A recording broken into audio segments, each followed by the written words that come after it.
Hello, hello. Sorry for the very long starting soon.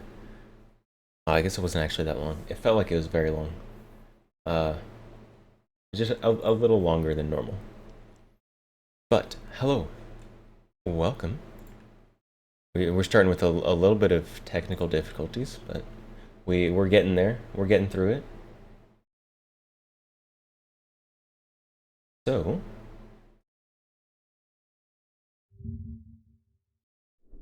hello. How is it going? Oh, probably helps if we can like move. There we go.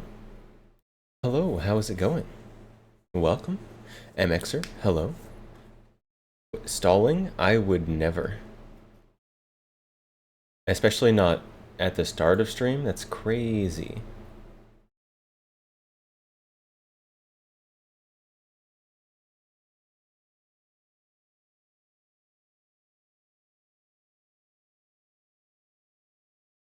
Alright, but hello. How is everyone doing?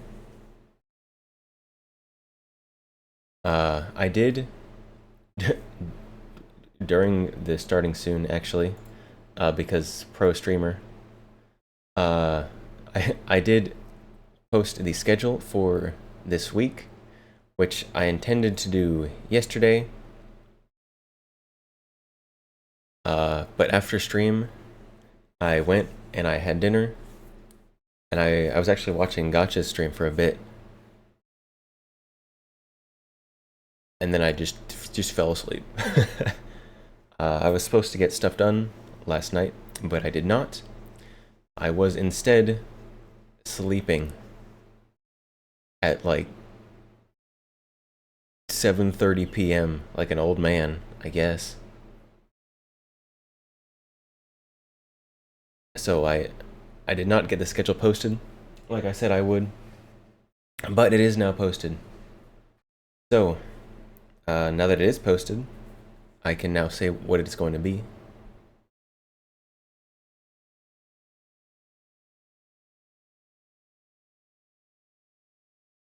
So, schedule for this week.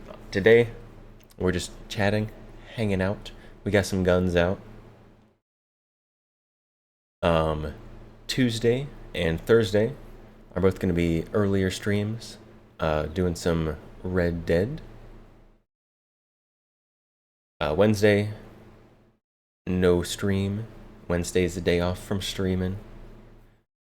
Friday, we're gonna do some Veep chat, because we did that this last week, just a couple days ago. People seem to like that. I enjoyed it. It was fun, so we're gonna do that again.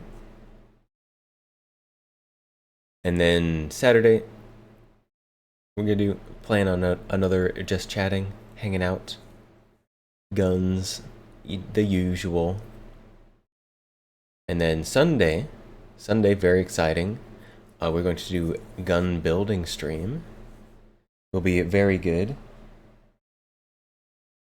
Assuming that I can find the rest of the gun parts that I got. Because I was looking around, because I had gotten the rest of the parts in, and I don't know where the first parts I got went. But that's the plan. That is the plan.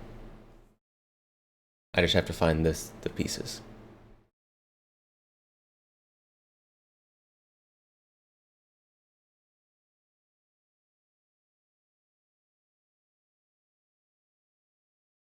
But today, I guess we're just chatting, hanging out, chilling, and doing whatever.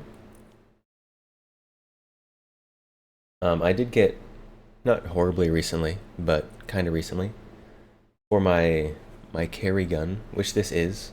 It is currently unloaded, which doesn't happen a ton with this gun, because it is the EDC gun. But it is currently unloaded. I recently got a new holster for it. Not sponsored. That would be very cool though. But this is Safariland like minimalist holster, which looks very strange. but I like it a lot. It is way more comfortable to use than my last one. Recommend. Very, very comfortable.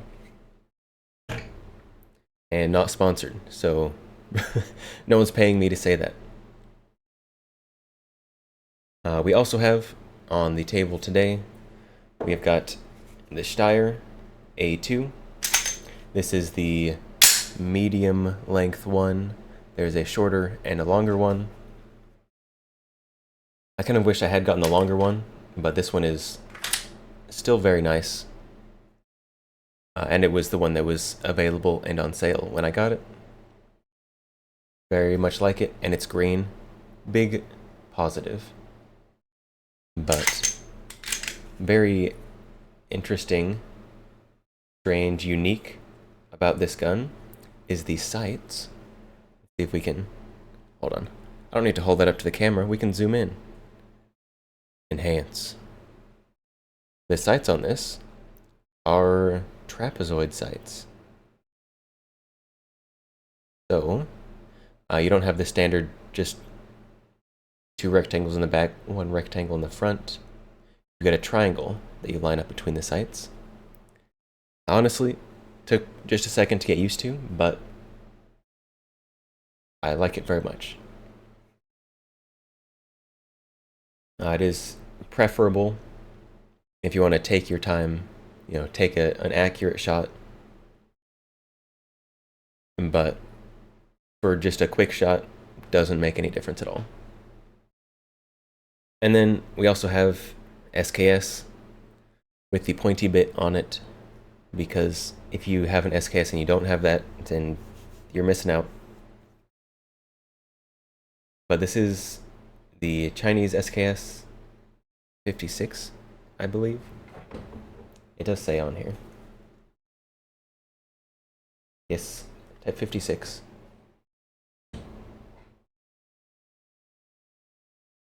Very cool gun. I have not shot it very much. Should fix that, but I don't know. There's so many things to shoot. I just haven't really done it.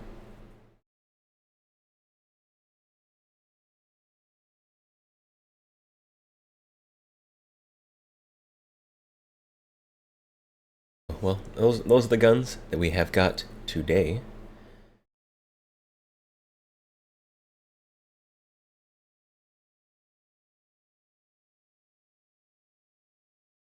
And I am still on the tail end of a cold, so if I mute temporarily every now and then, forgive me. It's because you probably don't want to hear me clearing phlegm and all that grossness. So I apologize in advance. It will not change.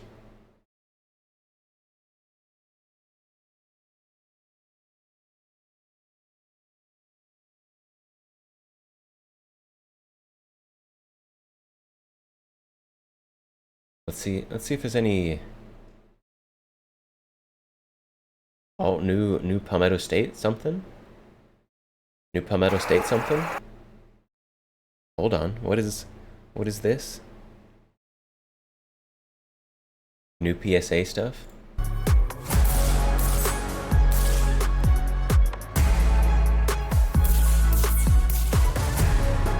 Saber 11.5 pistol? Doesn't look like what that guy has. He's got an SBR there.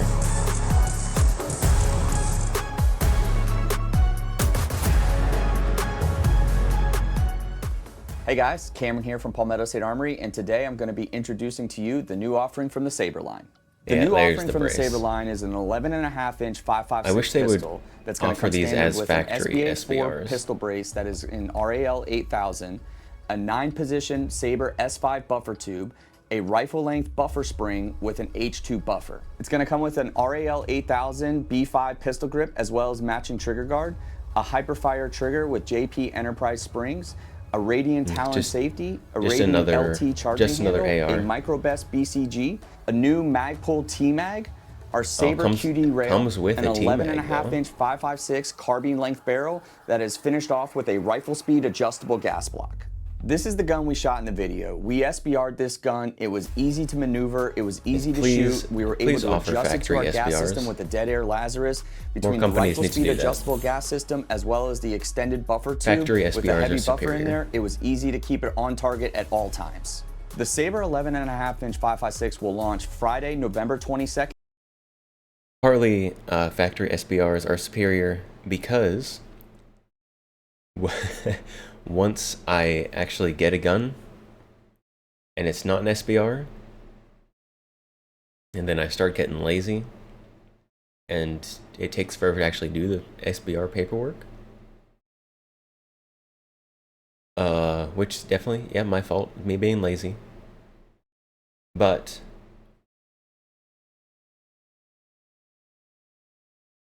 I am lazy. And so if it comes as a factory SBR, then I have to do the SBR stuff up front, which is just better. Because then it just gets done, and then I have the gun I want. I don't have almost the gun I want just sitting around being slightly disappointing because I'm lazy. That's why factory SBRs are better.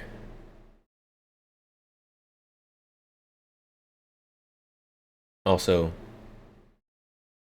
just SBRs are better, more convenient to use. Legalized SBRs. Or take them, they're legal. Take them off the NFA.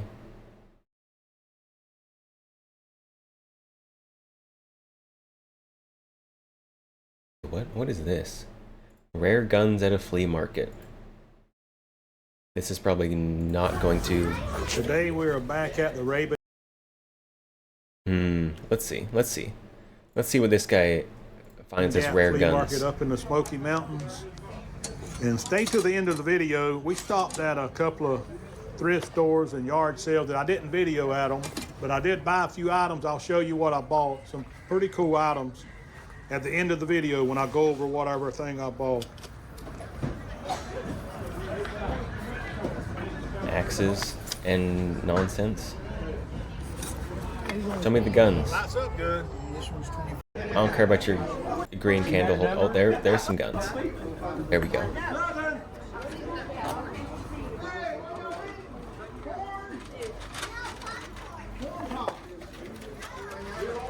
You got a number? Lever actions. A5, I think. And write down, would you, these two guns for me? See these fishes? Not really rare. Is that a 20 gauge? 12?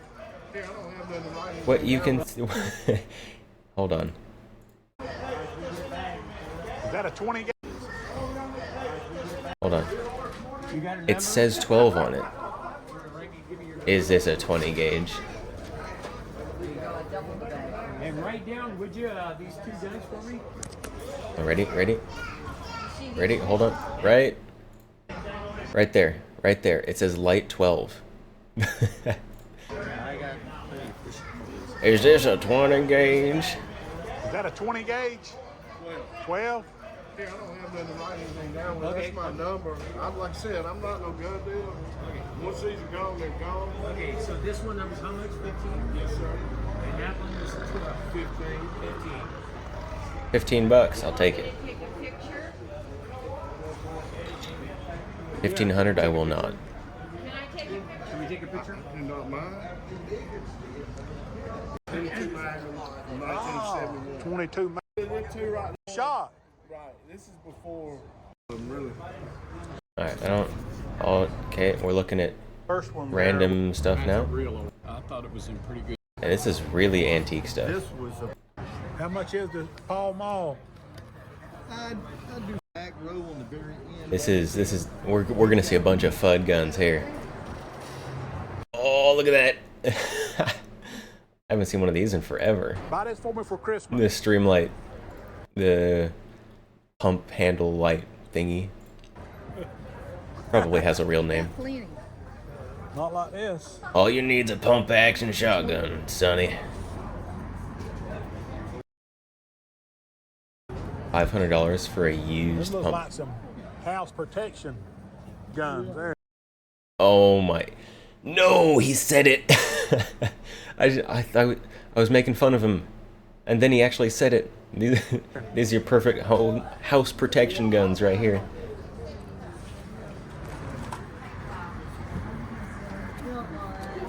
Is that a 22? 22. Semi-automatic, brand new, never been loaded. I like it. Made by Rock Island. Rock Island. Imported by Rock Island. Made by Daria, as it says on the sticker.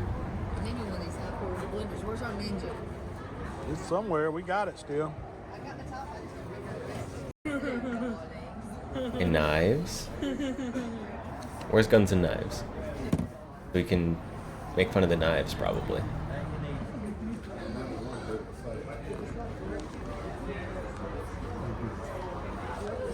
There we go. Some kind of FUD build ARs.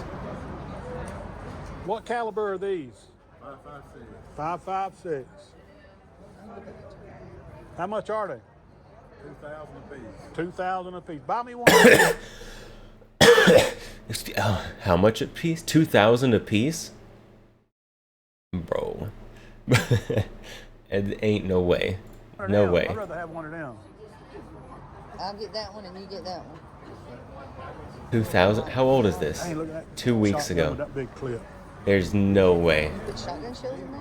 Yeah. How many shells have you got? My gun. Black Aces. They make some interesting stuff. Black Aces makes... I guess they don't... They import it. They import some strange stuff. 35 of them. That's what I paid for them. How many rounds does this hold? 5. 10? And 12 gauge? This is not a 10-round 12-gauge magazine. that it's not. This is not a 10-round magazine. Man, that's a bad boy right there. Yeah, it's pretty badass. They make drums and stuff. Oh, do You still can. they? This is a nice looking table. Pots and pans. Don't care. This cast iron. Oh, what do we got here? Knives. Pull that thing back. The solar axe and that thing. Looks like gas station knives. All you want, man. Get down here. More knives, maybe? It just looks like more knives. I am just jumping to the popular jump spots. I don't know why that one was popular. Whole pocket. Oh, It was just pretty cool looking, and I saw the name on the back. I didn't know exactly. oh, it's them going through his haul. For $69, I think, for the pair. And these right here are pool balls that's got screws in the back of them. They're selling on eBay for about $35 or $40 is what I... This guy he's just a hoarder. He's a hoarder.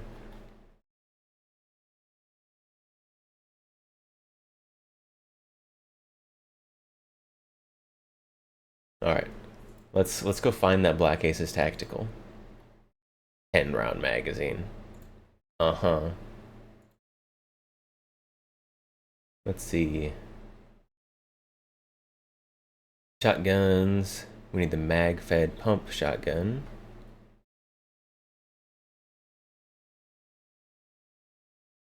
Oh, they've got so much stuff. They've got so much cheap stuff.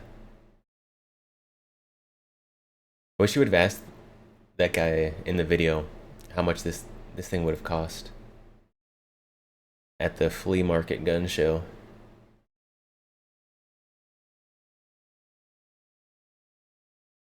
Where is it?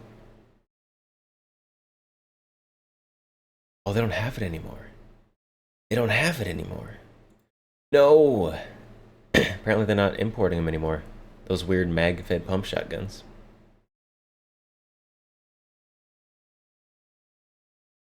That's alright. Had the same magazine as this one has. So let's see. Oh, does it not? It doesn't actually say?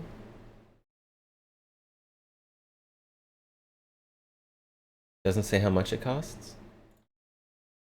This is ugly. The SCAR shotgun. SCAR at home.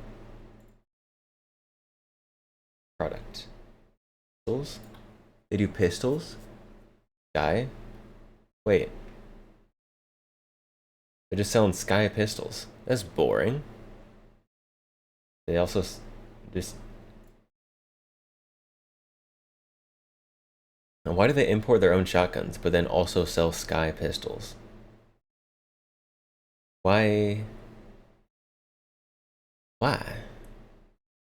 Why?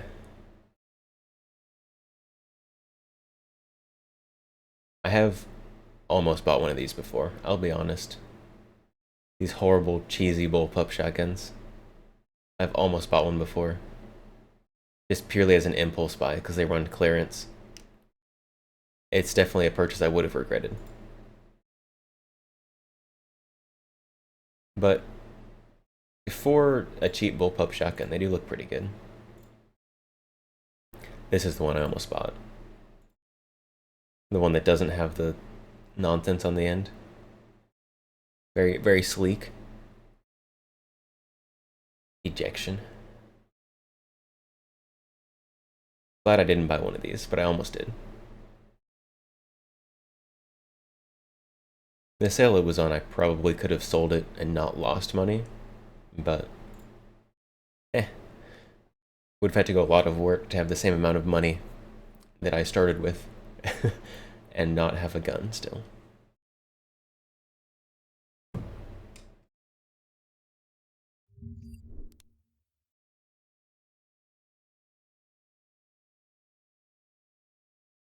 Oh, do we watch the new Garantham video? I don't know if I can watch another Garantham video since he has such a high semen sperm count. I don't like his Garantham's content is very informative regardless of his high sperm count and other nonsense, but oh my goodness, it's ridiculous.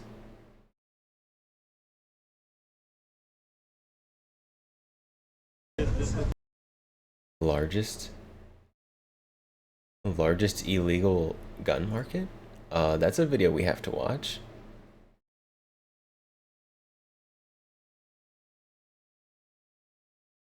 Subtitles in English, please. Okay, apparently that is English. Don't lie to me. Don't lie to me. This is not English.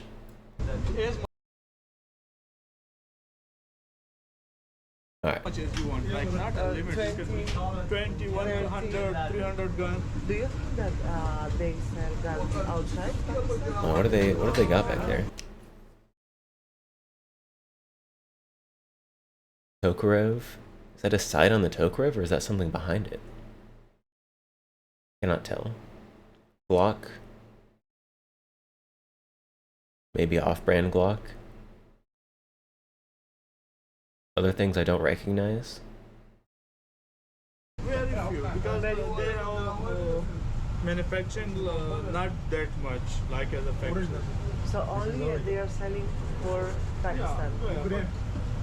Ok, dice que ahora mismo solo están vendiendo para Pakistán, que ahora no hay tanta demanda como había antes. And what about that one?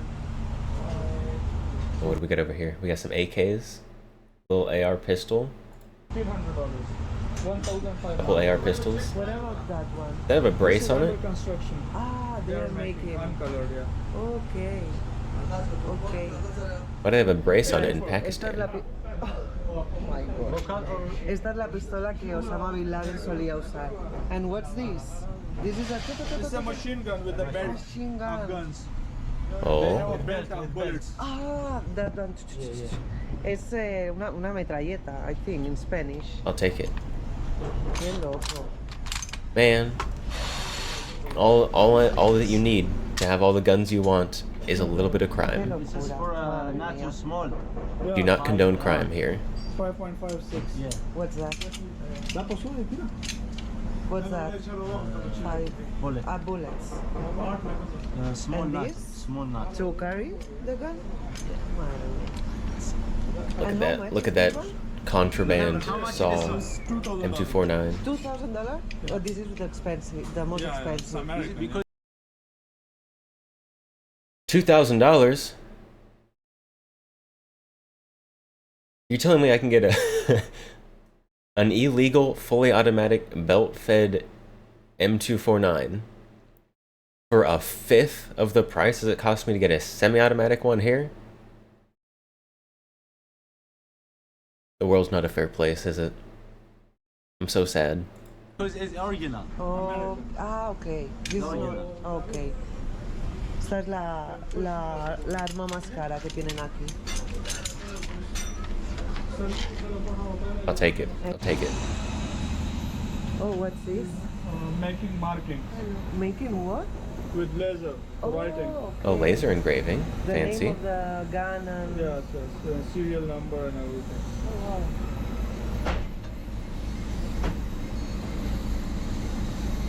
A little janky there. I feel like that guy should be wearing some kind of eye protection, working with lasers, but that's just me. They are finishing and making, modifying this part. ¿Es Sherman, verdad? No, they put one part from one gun to adjust another one. Okay. What is he doing? And he? Looks like a bolt carrier. What is he drilling on it? Part. They are making this. Ellos están haciendo es only that one? Huh? Only that one. Yes, this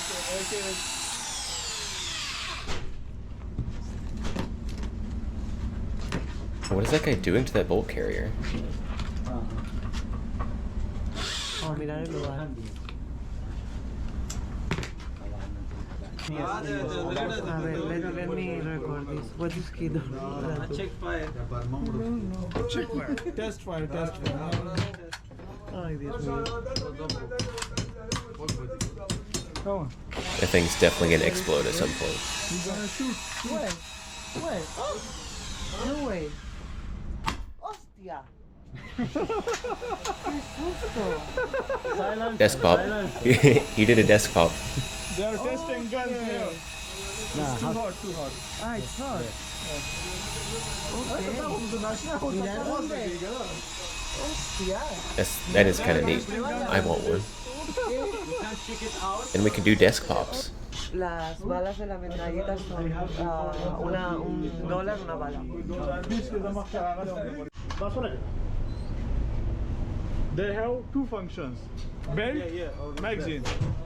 With magazine, no? Oh, I can't believe you can get an illegal M249 for $2,000. Yes.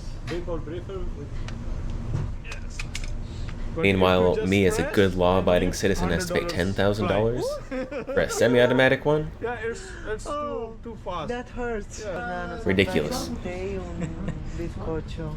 Oh. Mm.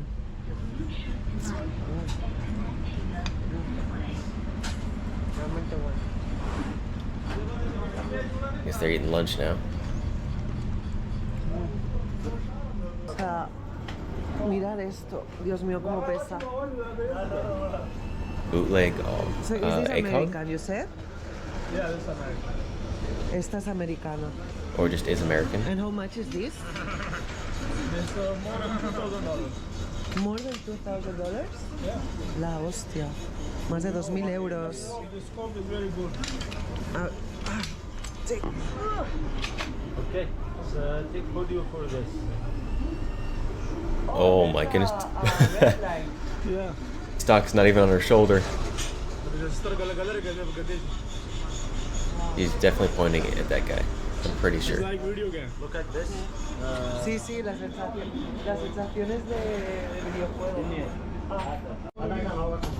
Bueno, llegaron las balas. Okay, this like that. Janky lowers. Like that. We're all for janky lowers. Yeah. 10. That's what. Yeah, 10. Half and half. 10. This is for 10 is low. No. He said no, yo. Undead Sloth. Huh? You remember watching one of these videos not too long ago in Pakistan? To lay it on the floor. Okay, give him. Where they were selling RPDs for $500 USD. Oh my goodness. A lo mejor salgo volando. Maybe, yeah. If only I didn't have to live in Yo quería probar. a life of crime to get all the good guns. Entonces no puedes Oh, look at the gold AK up there. They said this M249 is $2,000. Original. Local. $2,000. Made it here, right? No, this is original. No. Only these bullets are local. Ah, this is local. And that? Well, hope I'm having a good night. Yeah, we're just hanging out, watching videos, chatting.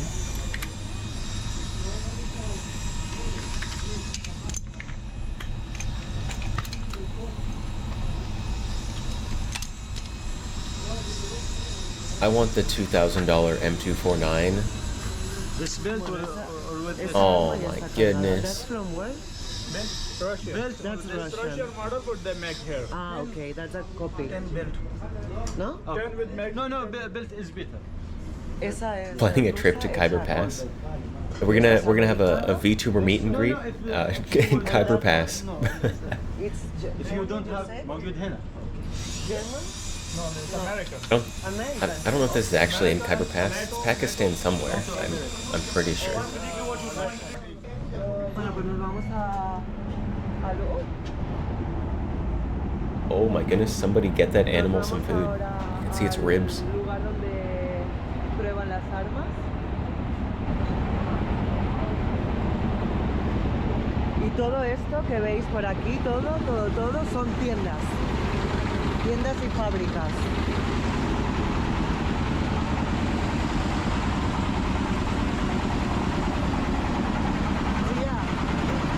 The cars don't look that bad. They don't look wonderful. And I wish I could just walk down the street carrying a bunch of guns. I'm gonna probably call the police on me. Parece que nos vamos a la guerra.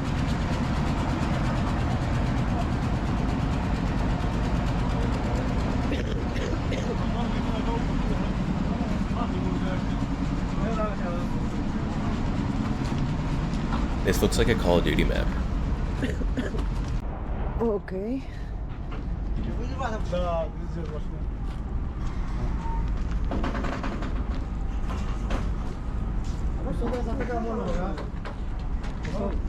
So they get the crink. Bueno, pues hemos llegado. Crink and 2 ARs. Impromptu shooting range. Are they just gonna shoot in this alley? Donde prueban las armas. Y nada, aquí vamos a probar las armas. ¿La escucháis? Just random gunfire in the background. Did they just have to tell those guys to clear out because they're gonna shoot here? Oh, they did. Wait, there's people in that garage right there. They're just shooting over the top of them. Oh my goodness. Okay. That's insanity. Which one? Don't worry, no one lives past there. Yeah, but somebody lives there. There's somebody like peeking out of the garage right here. Like just off camera. If it turns a little bit that way, you'll be able to see him. This garage.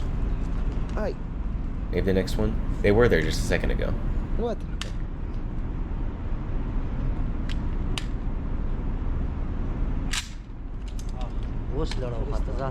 Oh no, it's not working. But did he just forget to rack it?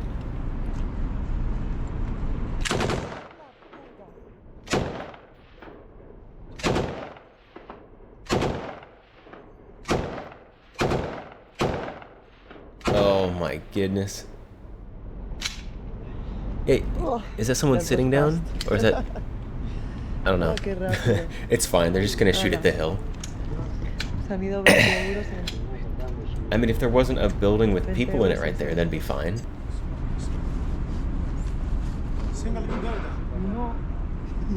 This tower, like this. They're shooting an electrical tower?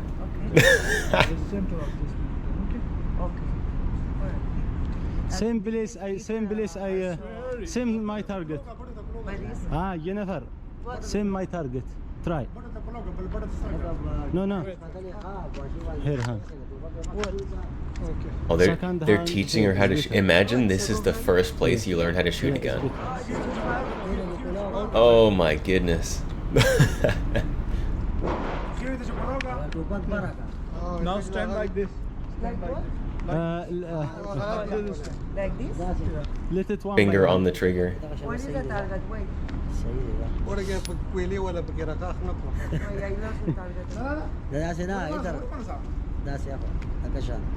Try your left side. Reminds you of the first time you shot. In a random alleyway. No, there's no more. Yeah, finish. Wow. There's no more. Wow, yeah. Wow, estoy sorda. No oigo. This is big and It's a shotgun of some kind, I think. no. I guess. I guess it's like a knockoff, probably. What are you doing? No. No. What are they doing? No. I'm deaf now. Why? Because I only listen. Oh, they're trying to take off the brakes so it's not as loud. Ya estoy sorda y quiere que suene más. Pira.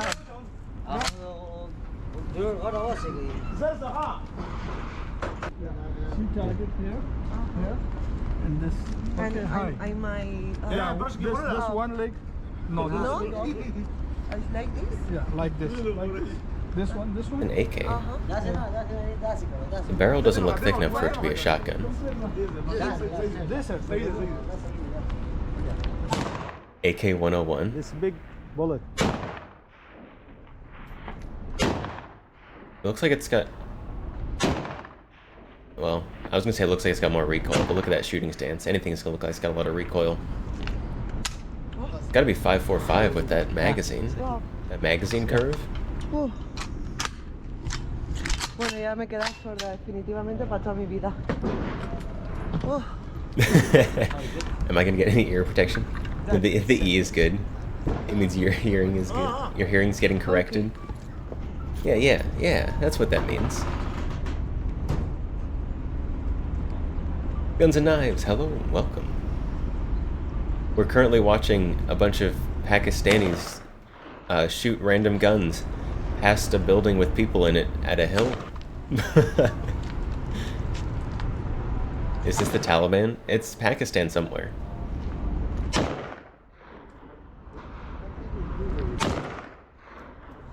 But they have, they're selling full auto Try. I think. M249s for 2,000 USD. No. Wow. Meanwhile, I have to pay $10,000 for a semi-automatic one. Definitivamente me tengo que cambiar los oídos. Oh my goodness. Wow. Ridiculous out here. This one right here. Pues hemos probado 1, 2. This M249. They're selling it for 2,000 USD.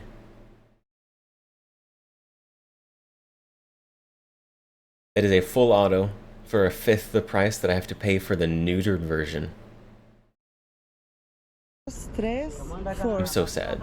So sad. Other is coming? Yeah. My gosh. It's not right. It's not right. Thanks, FN. And ATF. Okay. Let's go to the hospital now. Wow, literalmente. Ya Nothing está, quite no like digo shooting nada. a like 5-inch AR with no hearing protection. O sea, esa ni la he querido probar y yo. Wow.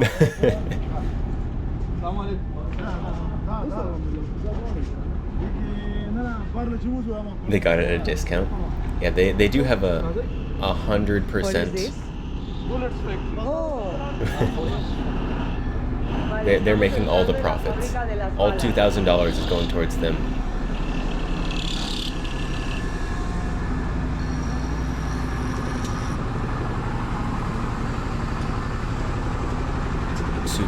Super ghetto looking machine shop. I want one. God willing, we can name Meme Brandon Herrera into being ATF director. I am so down.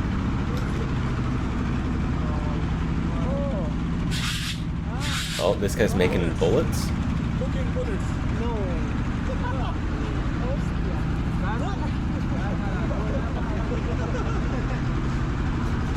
Why is he cooking them?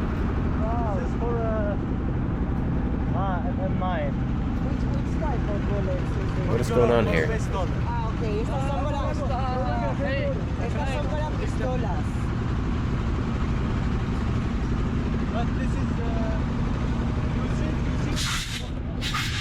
Wow. 9mm sorting. Why is he doing this? It's taking color. Oh, they're heating them up so the metal changes color.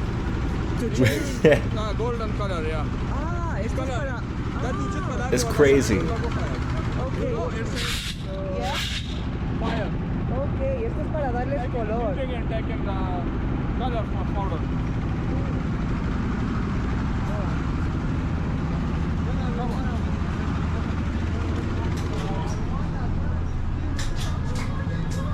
What do they got going on in here? And these ones are bigger, no?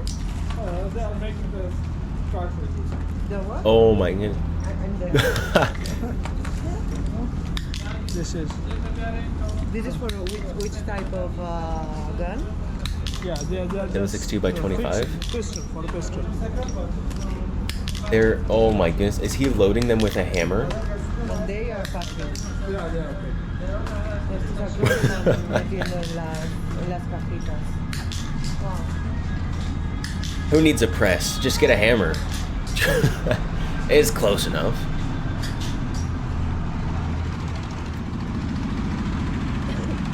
They're gonna make them golden brown, like Pillsbury biscuits. Yeah, that's how you know they're done, because they're the right color.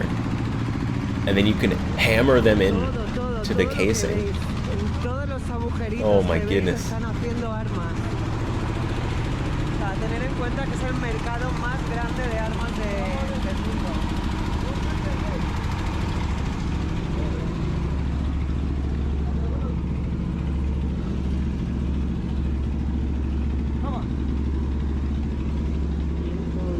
I have that rug. Probably not that one exactly. Yeah, they are filling. I have a rug that looks kind of like that. And what is the... If it's good enough for the Mujahideen, it's good enough for you. And what is it's a little sketchy. We take a side show with them now. Is that? Explosive. But where is that? We community. That? That's really. This one. Where? Right.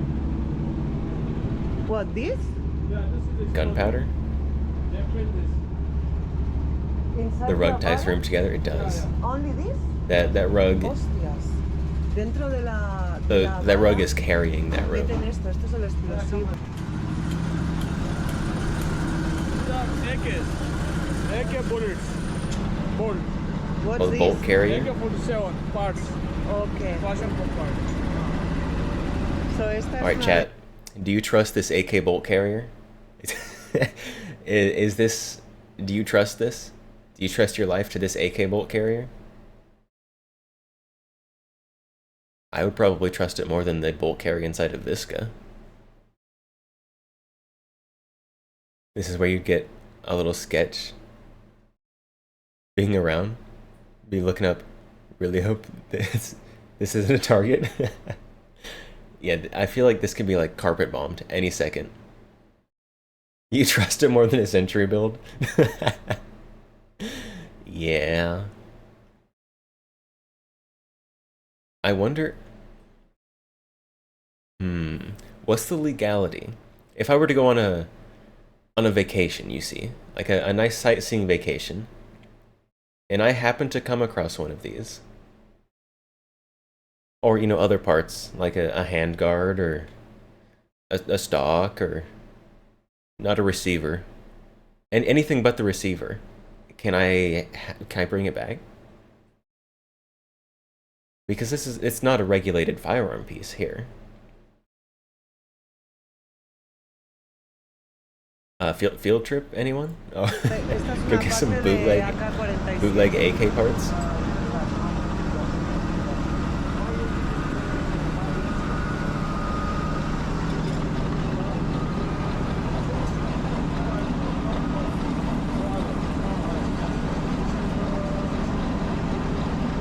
I like the root beer bottle that he's got oil in. That might just be water. Oh, it's not oil, it's just water. So it can melt. Okay.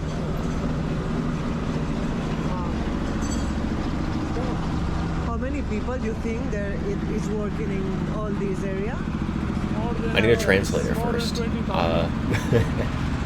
I need a translator, and then we can go. Atlantic and other companies have been importing mags. Think you could possibly have them mailed? If you talk to somebody within the country, let's go.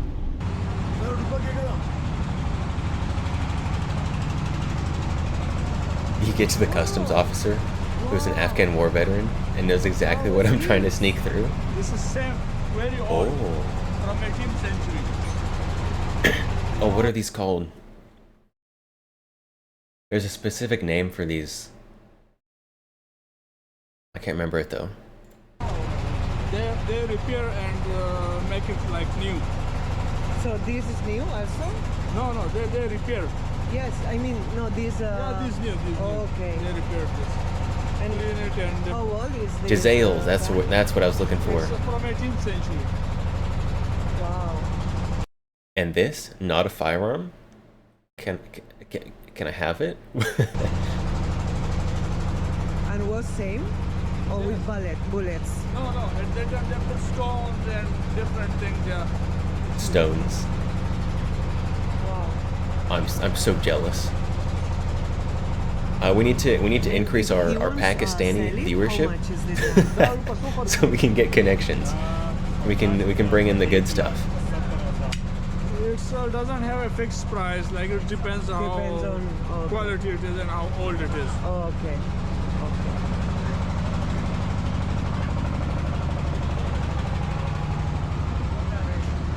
Oh, is that it? No, I want to see more.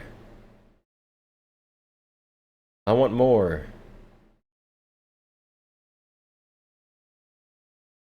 Dang it.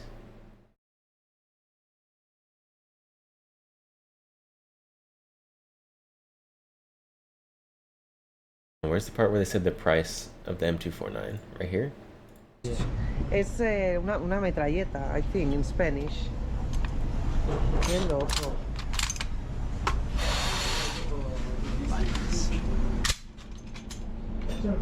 Qué locura. This is for not too small. Yeah.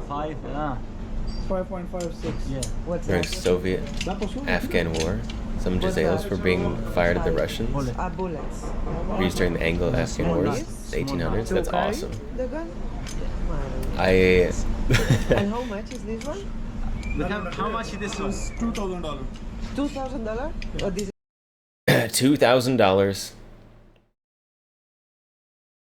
Full auto, M249. All you need to do is a little bit of crime. We don't promote crime here.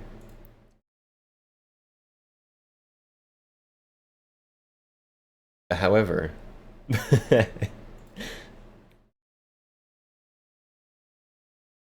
I'm so jealous. is the expensive, the most expensive. Because it's original. Oh, okay. This is not, okay. It's not right. It's not right. I mean, that's probably more money than a lot of the people that live in the area can afford.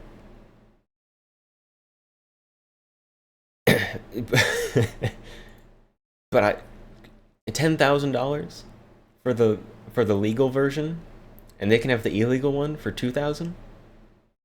It's not right. It's not right. We gotta disband the ATF, rewrite all the laws. Ridiculous. Ridiculous.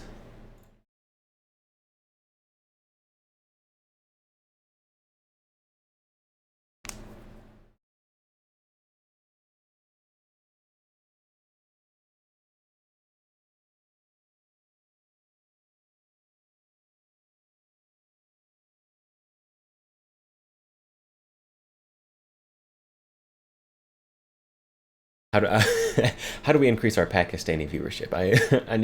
I need stuff from them. Disband ATF, repeal NFA. Exactly. Probably in the other order would be easier. Because if you disband the ATF before you repeal the NFA, then they're just going to pass all the NFA stuff to a different government branch. Probably the FBI or the CIA. Which I'm not a fan of the ATF, don't get me wrong. But I would rather the ATF have my records than the CIA. Disband them too. Fair enough. Fair enough. Can't really argue with that one. After all, we know that the CIA has a long history of being so helpful and never doing anything sketchy towards citizens of the country that they work for. It'd be crazy. They would never.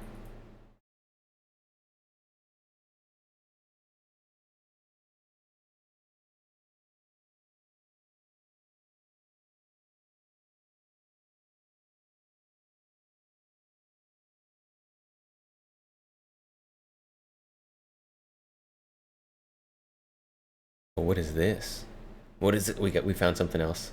We got something new. We got something else. We got something else to watch.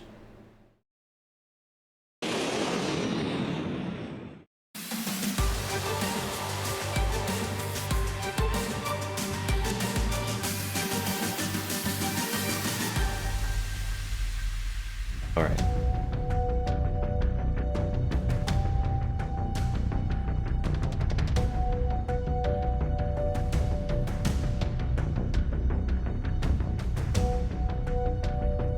Have I seen the trailer for Homestead? I have not. Just somewhere in Japan.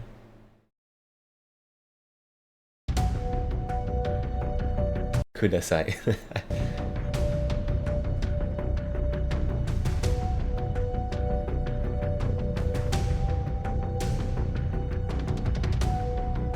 Alright.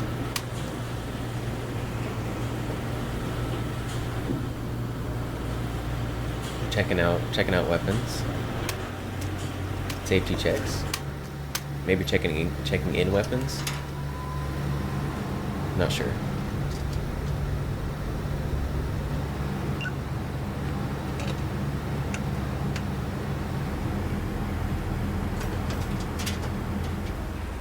Turn to the armory, scanned with barcodes.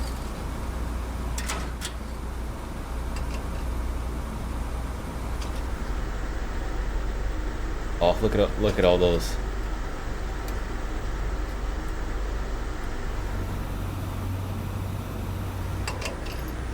So many M9s. Yeah, those are M9s.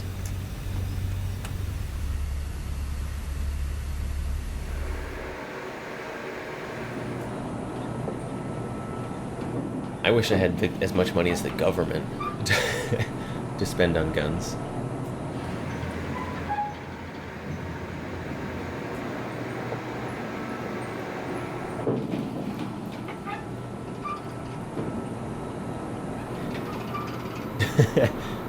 Handing guns out through a little hole in the wall.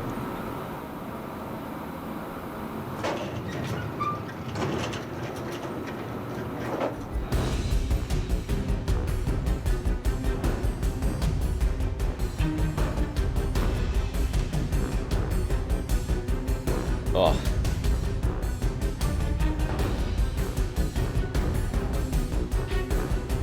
Wow, those are some rough looking M9s. They have seen some use.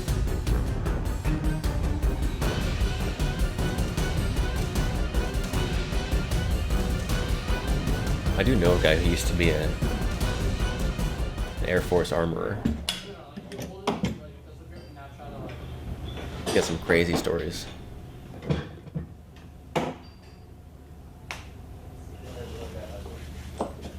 My hair was like this last week. No, you found out that you're gonna be here, like, oh. I would put the other one too, but. M1014, M4, M27.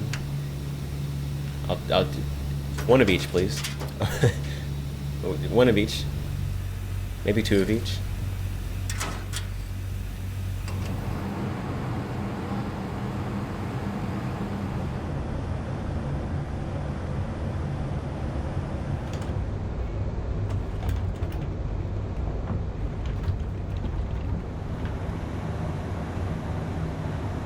Transported separately in containers. I guess that makes sense.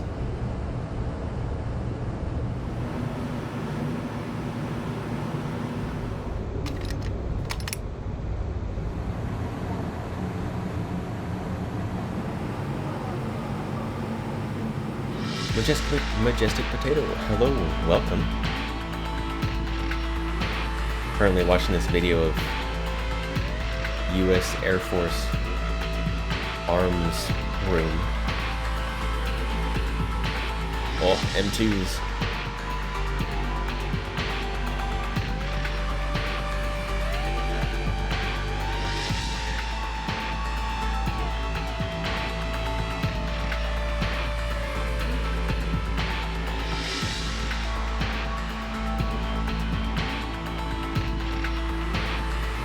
They're all just stacked up against each other. Oh, I would complain about them getting scratched up, but they are military weapons, so it's gonna happen anyways.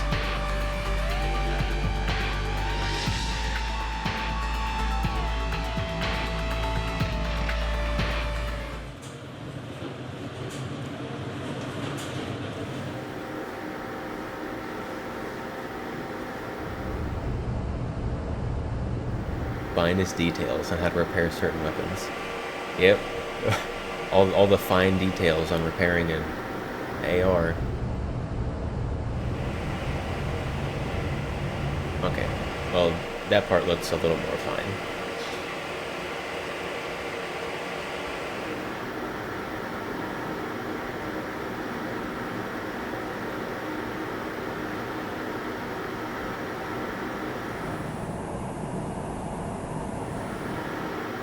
M110 SAS. That's a bolt action.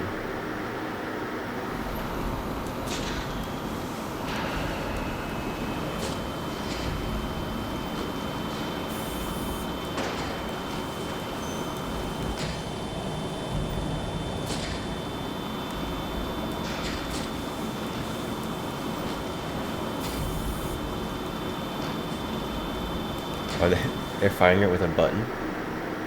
I guess it takes the human error out.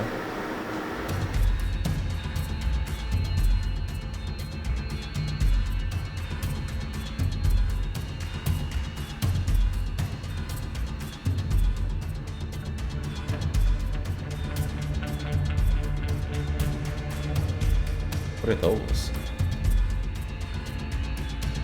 They have like a giant bucket of, I don't know, circles?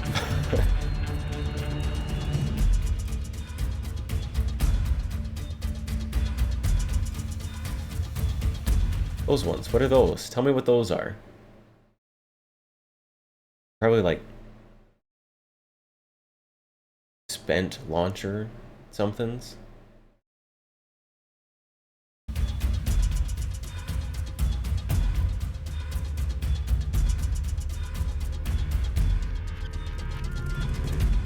Well, at least they're recycling. Recycling all the brass and whatnots.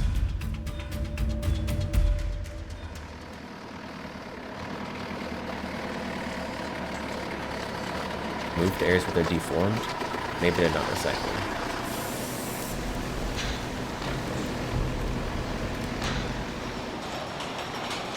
Yeah, they're okay. They're just doing extra work to be sure that they can't be recycled. Alright. Disappointed yet again. I thought they were actually going to be recycling them.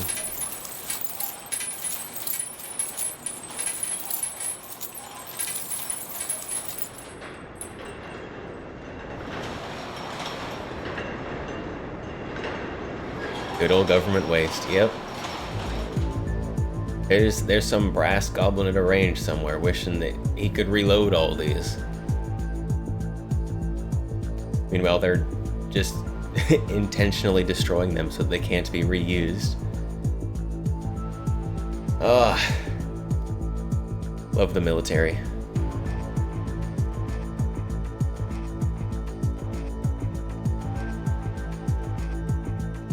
Recycling? What do you mean recycling? You just destroyed them so they couldn't be reloaded. I guess you can still recycle the metal.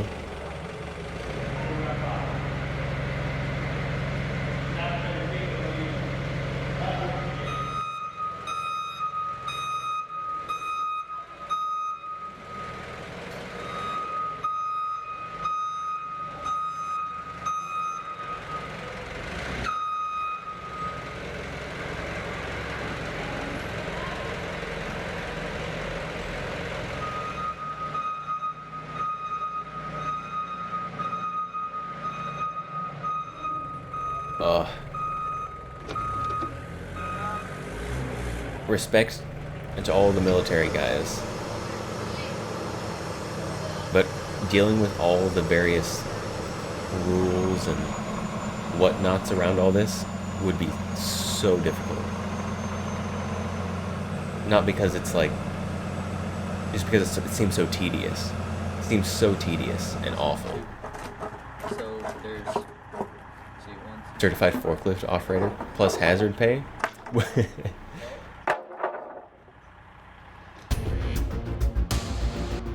I don't think you're gonna get a lot in the military.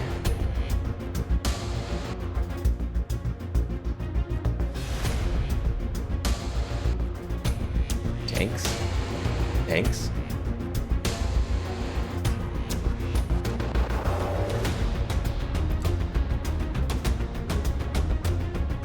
Tanks are neat, but I want to see the guns. I can't have a working tank. I can't have working guns.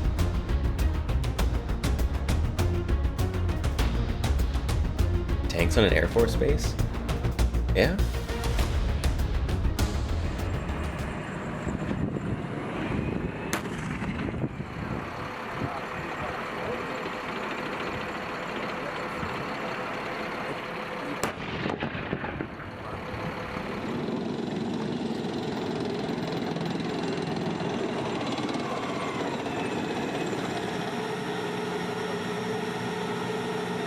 Driving one of those would be very cool. For like 30 seconds.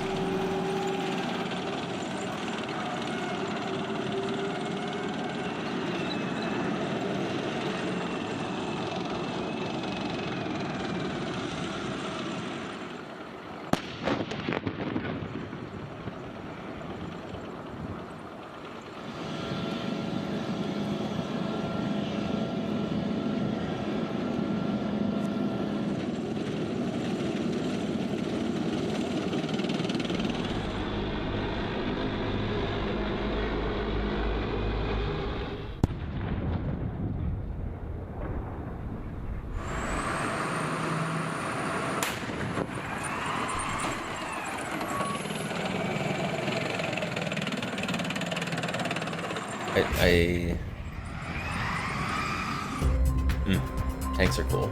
I wish I could have one. Even if I could have one, I probably won't though. Probably wouldn't though, I'll be honest. I don't know what I'd do with a tank. Walk past the tank on the way to my standard civilian sedan to drive around every day. That's what I would do if I had a tank.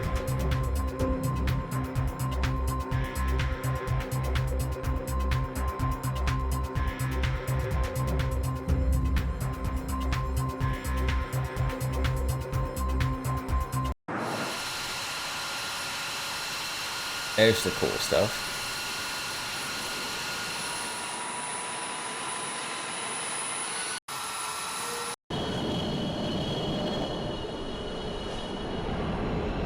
I wish I knew about airplanes. I don't really though. Airplanes are neat.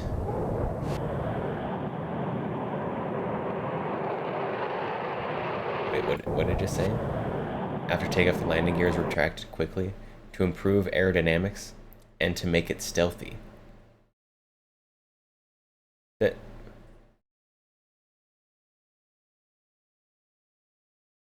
I mean, I guess so. Almost all airplanes do that. Like commercial airliners do that too. Like if you go get on your American flight from New York to Las Vegas, it's gonna do that too. It's that's just a standard airplane thing.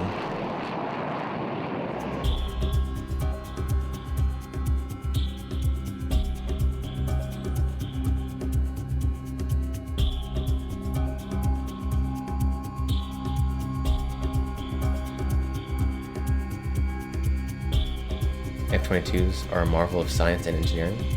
Having seen both F-22 and F-35 at an air show, F-22 smokes F-35. F-35 is also loud. I feel like they're all loud. I mean, they're for different, like, use cases, right? I think that's correct. I could be wrong. But they're intended for different things.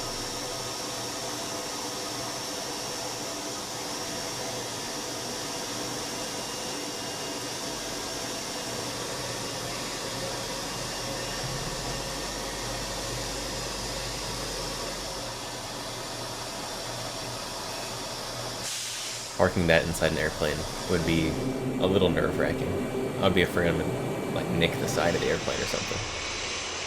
I know they're trained for that and everything, but still. F-22 you don't hear until it's practically on top of you. F-35 you can hear from the next postcode. Huh. I mean, if you're traveling faster than the speed of sound, then it doesn't matter a whole lot. Because you're gonna get there before the sound does. But if you're going less than the speed of sound, that's it for today. And it probably matters.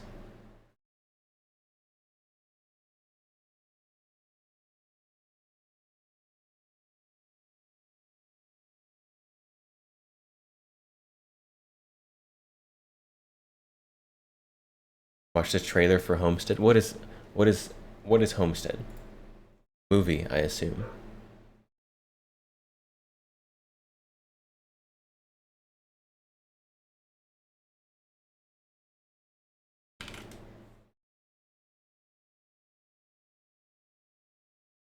Homestead official trailer. Neil McDonough.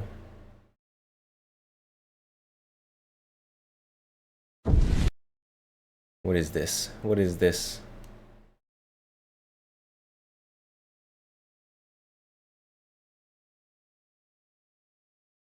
Which Steyr? That is a Steyr A2. The medium length one. Everyone wondered how the world ended. We got hit. Does the sun America's just been attacked. go on shining? What? Your shed is on fire. But this is the story of how it began. Los Angeles has been struck by a bomb. Hold your breath. Hold your breath. It might be nuclear. I saw this. So what? We never come back. After today, our lives will never be the same. Oh, well, that's already happening. Hey. Daddy has a place for us to go. We'll be together. The city's on fire. There's a guy, been planning for the big one. Called a few months back, needs security people. What is this place? Welcome to Homestead. Your guys have to learn how to farm. We grow our food. We raise our animals. Oh. Can you handle yourself with a gun? Wait, go back. This might be the most Show me the guns room in the Rockies. Everyone's gonna want in, and I mean everyone. My family's out here, and we're starving to death. I wish we could help, but we can. You can or you won't. Our kids need us to be strong. Our kids need us to be strong. Nope. What Glock is that? You won't. One of the single stack. Is it? No. Glock 9, 19, 17? It says 9x19 on it.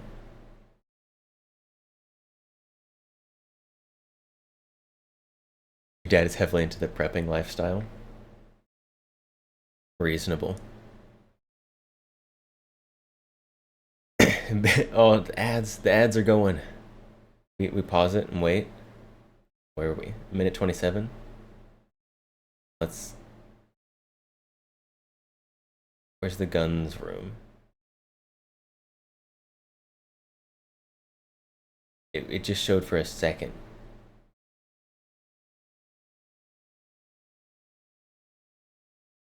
There it is. Oh, it's so dark. And so quality.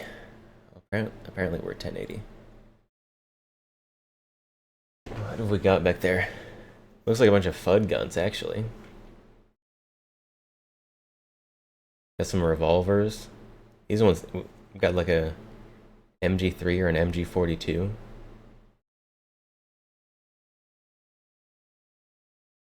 What else have we got? Nope, too far. Nope, stop it.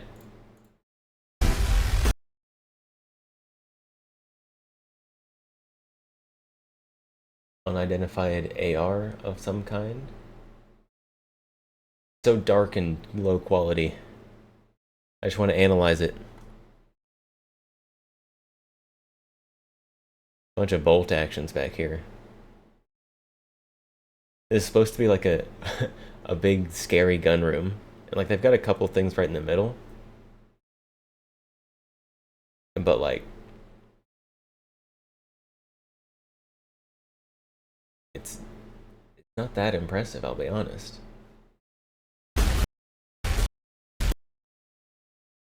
Like, oh, we've got a lever action there. That one's some kind of lever action. Oh, this is just a room full of FUD guns with like some cool guns on the table in the middle. What is this? This is your big scary arsenal picture? Come on, you can do better than that. Ridiculous. Ridiculous. Can you handle yourself with a gun? This might be the most prepared location in the Rockies. Everyone's gonna want in, and I mean everyone. My family's out here, and we're starving to death. I wish we could help, but we can. You can or you won't. Our kids need us to be strong. Please. People are gonna die at this gate. They're trespassers in the hills. They're stealing your grain. They've cut off your solar power. We need a world where people help strangers, not shoot at them. Sometimes we think we're doing the right thing, and then it all goes wrong. Oh, there's something cool. Control. It's complicated. Do you think that you're above the law? Do you think that the rules aren't for you? Is this an ark, or is this a fortress? It's our home. It's the end of the world. Hey, I'm Neil McDonough. What's this movie you got here late? Homestead. Oh, we got an interview. I am Donna Luvieri, and I play Jenna. And I play Jeff Erickson. And I play Ian Ross in the post-apocalyptic film Homestead. We are doing something that has never been done before. For each ticket to Homestead you pre-order, You get entered to win an instant homestead. Which includes a tiny home from Box House, a customized Polaris OHV, 1 Bitcoin, and a whole shipping container full of gear. 1 Bitcoin. The earlier you order your tickets, the more entries you get. So click the link to find out how you can enter.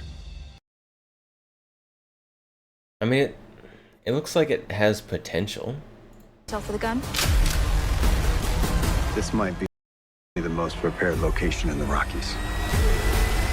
Everyone's gonna want in. And I mean everyone. My family's out here, and we're starving to death. I wish we could help, but we can. You can or you won't. Our kids need us to be strong. Please.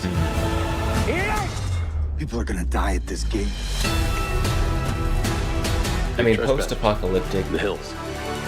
They're stealing. Like, obviously, if you have a place like that, like you have your perfect prepper base, people are gonna want in. And obviously, you can't let everyone in. Like, I don't know. I'm already developing opinions here.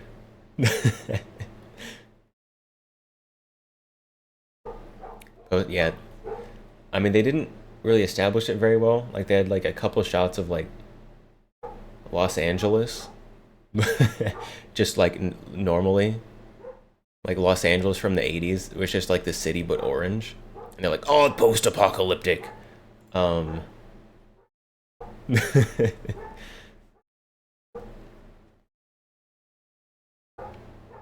But I don't know. I don't know how I feel about it. It'll be interesting for sure.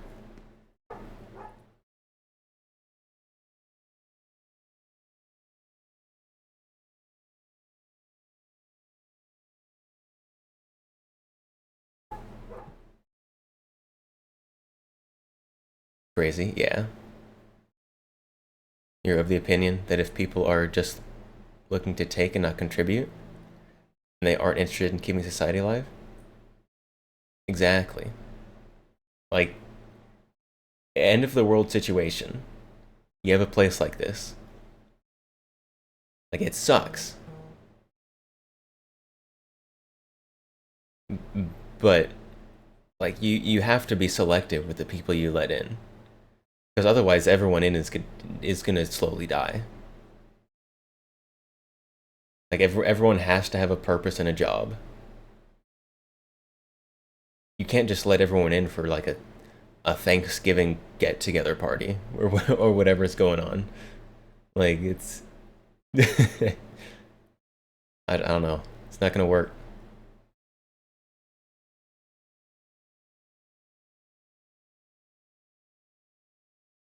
Also, apparently they're giving away Bitcoin if you pre-order tickets. So, there's that. I don't know how much Bitcoins are worth now. Probably more than they should be.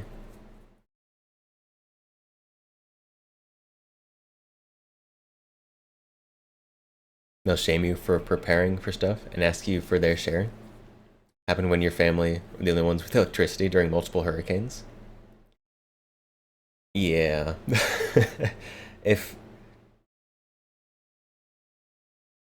you're going to ask somebody for something, you have to be able to provide something in return. That's how it works. And you can try to bank on people's generosity, but the rougher things get, the less generous people get.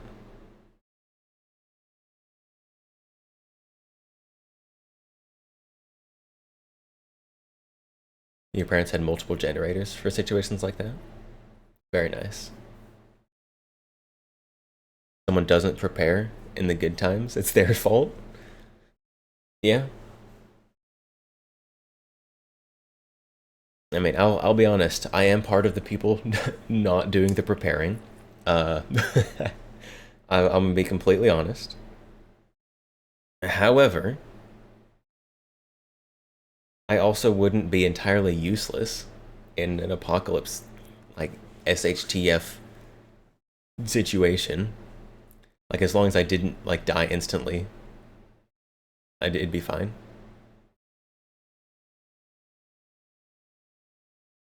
It's true, I do have guns. But having guns, there's a lot of people with guns. Uh, just having them is not going to get you a ton. If you have weapons, you get to trade, barter. Exactly. You got to be able to trade, barter, either goods or services. Post-apocalypse, services are going to be huge. You know, if you can do things like grow food, do like impromptu medical stuff, very valuable. Very valuable.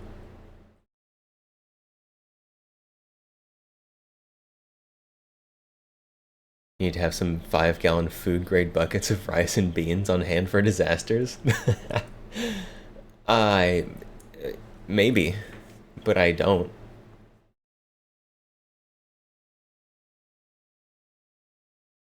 Prince eventually moved to the boonies to start their homestead. You've got some stuff for you and your girlfriend to survive the journey, since your parents have allocated space for all of their children. You prefer the acronym Teotihuacan? What is that? What does that even stand for? Can't eat bullets? Not with that attitude.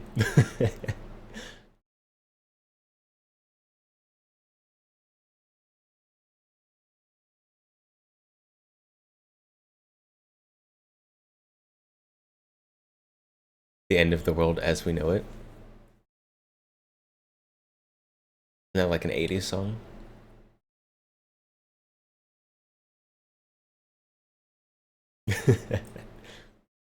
It's true. Ammo, a very, very good trade option.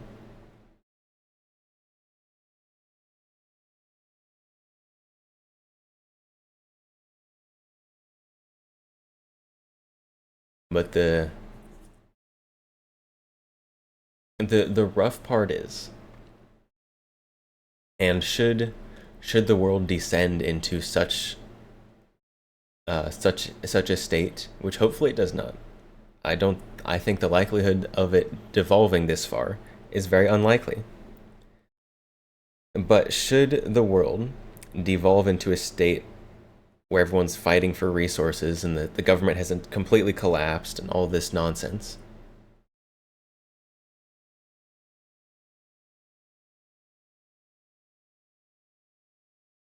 the goal is going to be, like, as long as you can survive like the first little bit of absolute chaos and like get like a solid group or whatever, you're fine. But the initial chaos, freaking everybody's gonna be absolutely just like cutthroat and just killing each other. And so you gotta survive that. If you survive that, you're fine. But if everything ever did go like movie escalation bad, then like the first couple weeks would be the worst.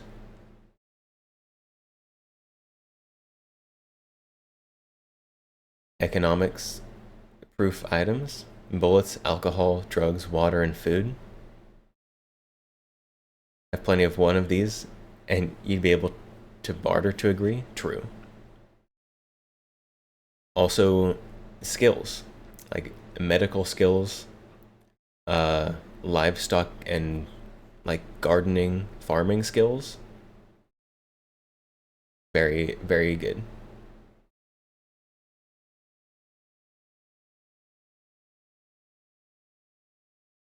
Women, that is true. All of the progressiveness that society has made, whether you like it or not, and in the good ways and the bad ways, gonna be forgotten real fast.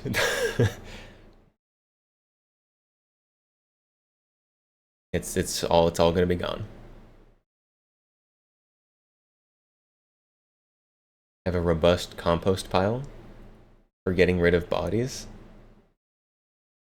and so you can grow lots of stuff. Probably primarily so you can grow lots of stuff.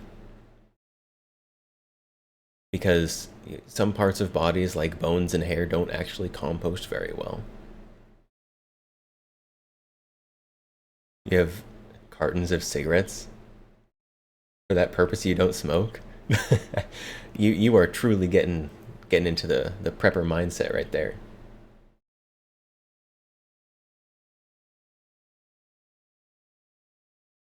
Oinks will eat most anything, even bones.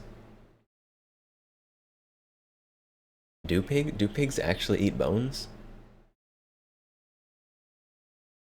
Organic tissue doesn't compost, it just rots. Yeah, you don't actually want to put bodies in your compost. I think first you don't want to have bodies to put in your compost, because then you are already having problems.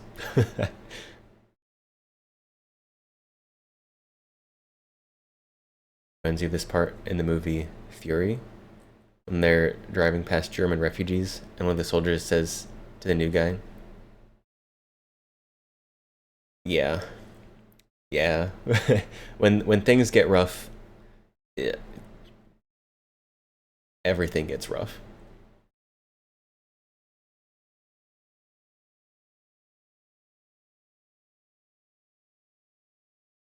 Pigs do eat bones? Interesting, I didn't know that. I mean, I know that pigs eat like near anything, but for some reason I thought that bones were just magically not part of everything. Pineapple? What do pineapple seeds have to do with pigs eating bones? I don't understand. CSI? Like the show? Or just like the profession? I've never seen the show. And I know only the basics of actual crime scene investigative processes.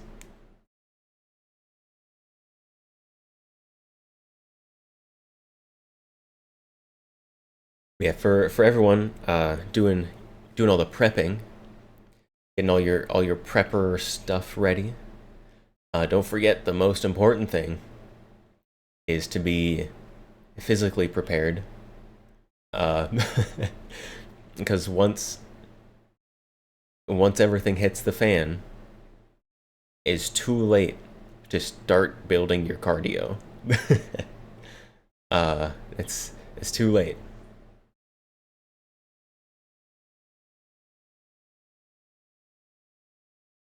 Bones are simple calcium, hollow even.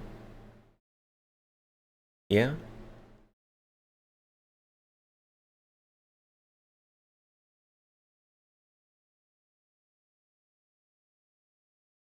CSI. Learn amazing things, trying to make things look real. All else fails, you can grind up bones for Jello mix. Don't you need like specific bones for that? Like a specific texture of bone? I don't know. I need to focus on storing food away. Take a break from the guns and ammo. I don't. What you think I have money to buy? To buy buckets and buckets of food to just sit in a corner?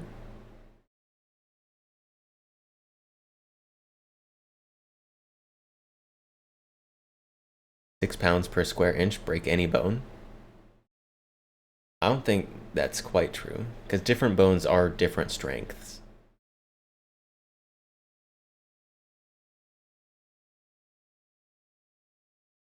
Like there are some bones that are much more brittle than other bones.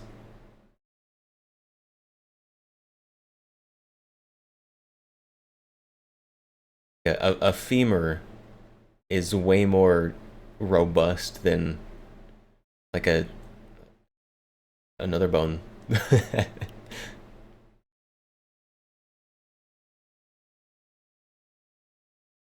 You know how people are referred to as long pork? People are I don't think anyone actually consumes long pork anymore. At least not in this country. Just simple stuff like beans and rice will keep. Yeah. But I also need to eat the beans and rice currently. You've hiked to your parents on foot multiple times before, but you're worried about your GF. So that's why you keep bikes maintained. Yeah, bikes will be very, very valuable resources post gasoline.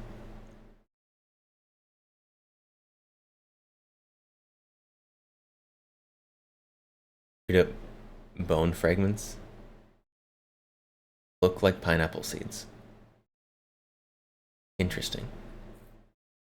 I don't know what pineapple seeds look like, but I would guess kind of like ground up bones. going reverse there. Buy a few extra cans of food at the store every time you go shopping. It'll build up over time. And then I have to find somewhere to store it. Where am I gonna put that? And even canned food doesn't last an eternity. Like you eventually have to start like cycling through it.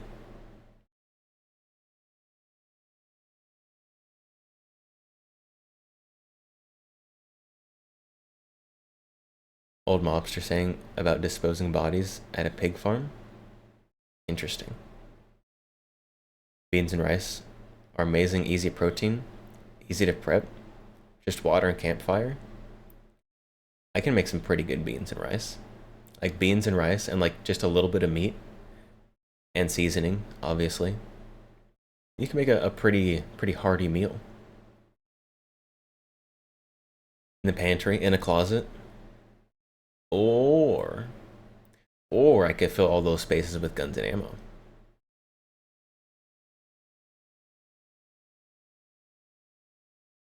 Found canned food from the Civil War and it was still good.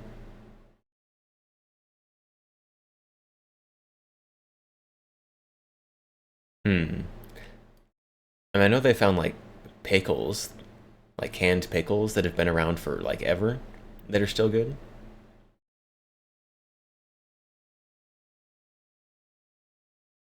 Put new cans in the back and eat the older stuff in the front. True. Like they do at restaurants. Like the FIFO technique for stock. First in, first out. Learning to make beef jerky is also a very good idea.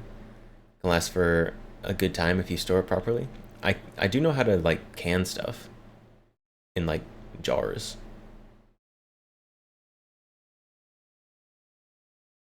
As long as you're good about cycling through it, unlike your parents.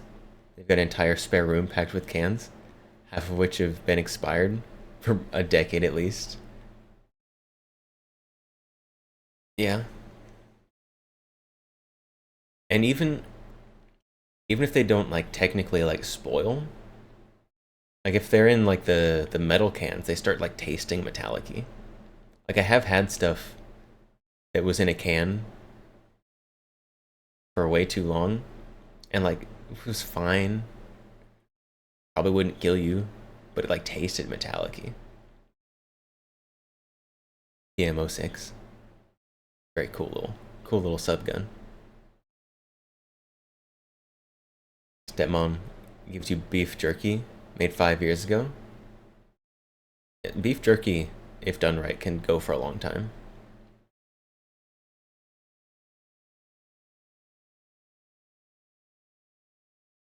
If you put dry rice or beans in Mylar bags inside 5-gallon food grade buckets, vacuum the air out, seal the bag, it can last decades.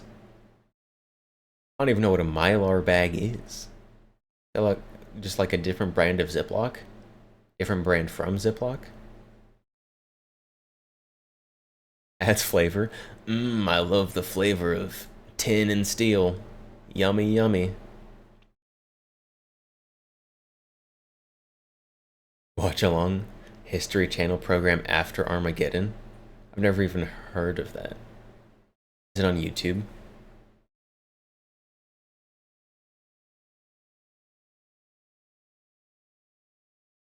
Well, at least was able to autofill it. Whole special, hour and a half. It is on YouTube. So theoretically, we could watch that at some time.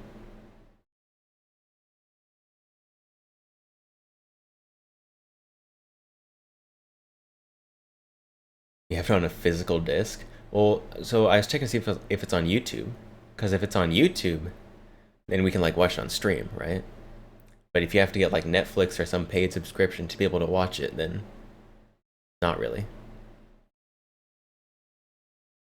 Then you have to do like a Discord watch along, something like that.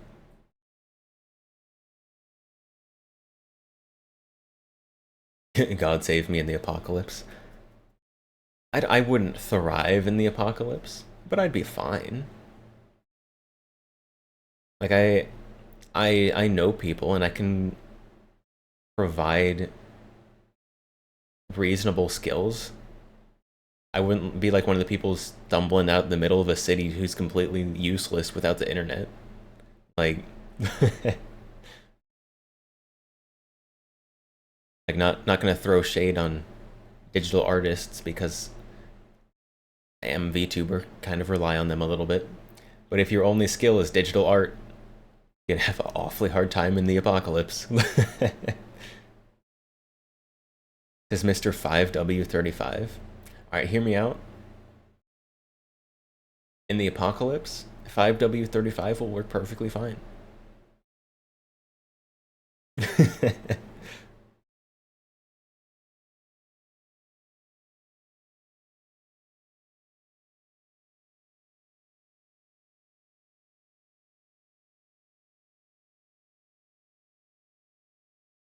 Knowing the exact like proper designation for something, it doesn't actually matter that much.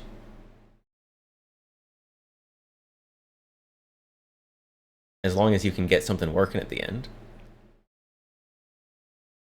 Like, I may not know what all the pieces in the car are called, but like, I can replace one. Like the little like the thing inside the car in the wheel well that goes from the body of the car to the wheel. No idea what it's called. Couldn't tell you. But I could replace one for you.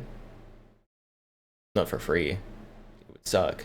But I could do it. Axle, not the axle. The other thing. I don't think it's the axle. It has like grease in it. And it can leak grease, and then you have to replace it sometimes. CV axle? Maybe. That sounds kind of right. Possibly.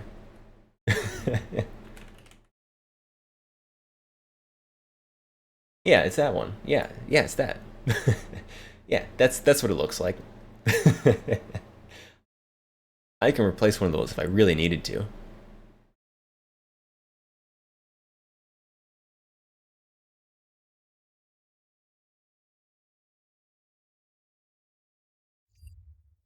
But I don't need to, so I'm not like gonna do it for fun. Well, yeah, it's a jointy thing. It's the jointy thing that's behind the wheel.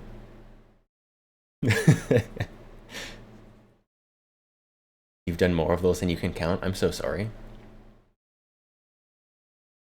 No, not the axle. Yeah, the axle. Exactly. You understand.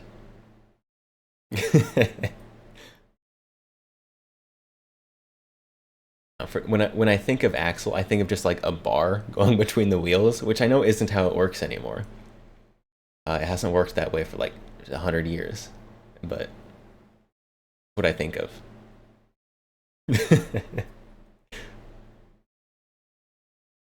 You got to have the little gearbox in there, so that they can spin at different speeds and everything now. You got to angle them down, and all the different car mechanical bits that all have different names. And I could probably replace like almost any part if you give me enough time. But I won't be able to tell you what a single part is called at the end.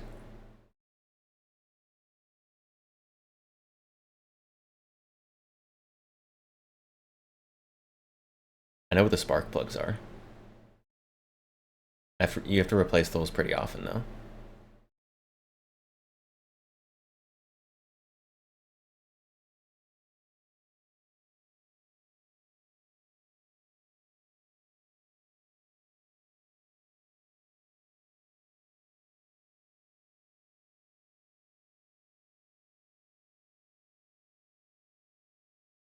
Replace the exhaust valve on your North Star? No. Why would I do that? That doesn't sound fun. You just want me to do that in my free time?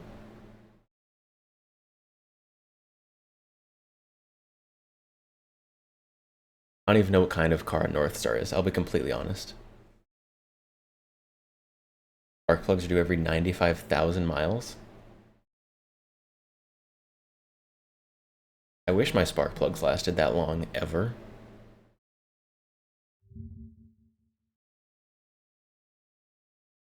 North Star is apparently a business.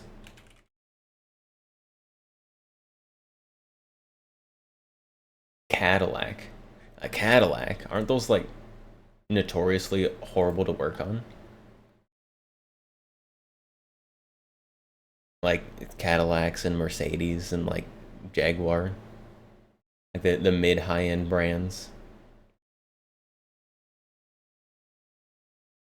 Yes. Yeah, when I bought my current car, I intentionally got something that wasn't just miserable to work on. Because my first car, I said I can, not that I wanted to. I said that I have the ability, given enough time. But like my first car was a Jaguar that I got in an auction. I had to do quite a bit of work on that one. Not recommended unless you either have lots of money and are willing to give to someone else to fix, or you really like doing way too much work to do simple things on your car. You know, like having to drop the bumper to replace your headlight bulb. It's my favorite. I love doing that. It was wonderful. It's stupid. My new car is a Tesla? Absolutely not.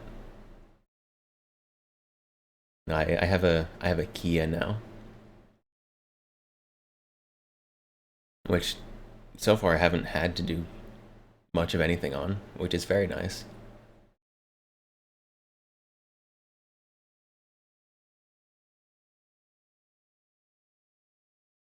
Play it all the way.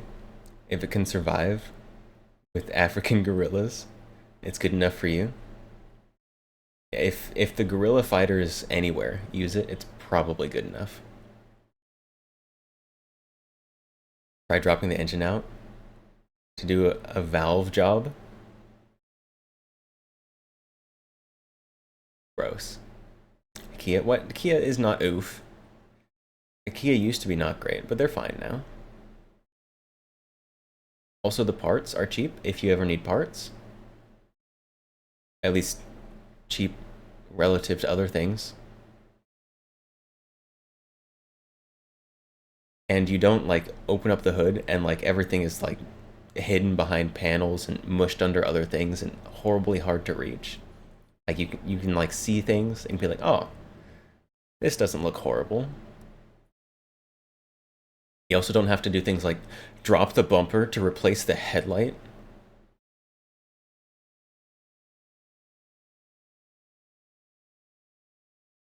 Change oil religiously. Low tension piston rings is what Kia fails with. I did get the oil changed on it recently. I did pay someone to do it because getting oil changed is very cheap and I needed to take it for inspection anyways. So I was there anyways.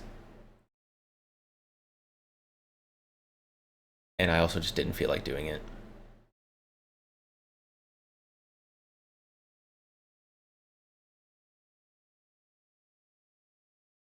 You have an 80s D21 hardbody. The only wrong plastic wears out. Imagine driving a car branded as Kia. What? There's nothing wrong with Kias. Kias are perfectly good cars.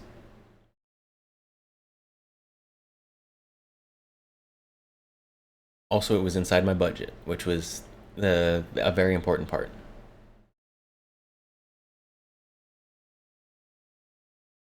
Kia? Am I missing? Are you referencing something that I don't know? Oh, killed in action.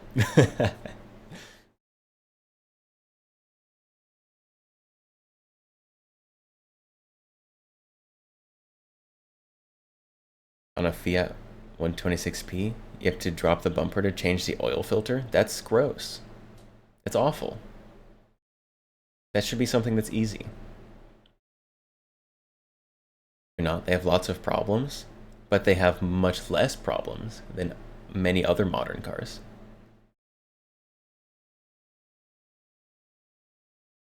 What's the one that hamster drive? What? What car do hamster drive? Something small, like a smart car or something? I don't know. I don't watch commercials like ever.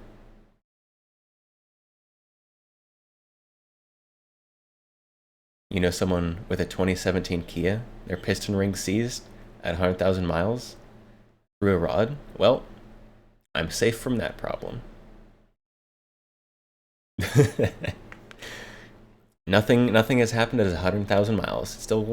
Still running very nicely. Kia Soul. Oh, those are the boxy ones, right? Religiously had the oil changed at the dealer every 5,000 miles. The dealer charges. Why would you do it at the dealer? The dealer's going to charge you extra money just because they're the dealer.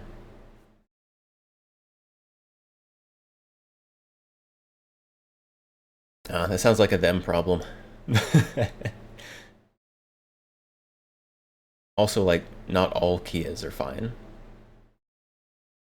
Like every car brand has some cars that are worse or better than others.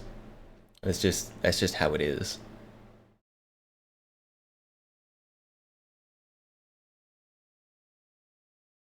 He was trying to take care of the car, got it brand new. Nah. Don't take too good of care of it, because then it'll start misbehaving, so you have to do more. Like a child. Don't spoil your child. You gotta show them what the rough times are like, so that they know to be grateful.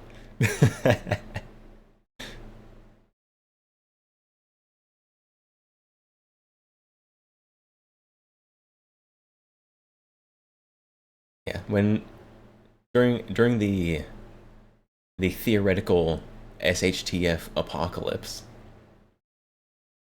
I plan on using my car till it runs out of gas, and then using like a bicycle. Because apocalypse, where are you getting gas? Not worth it. Not worth it.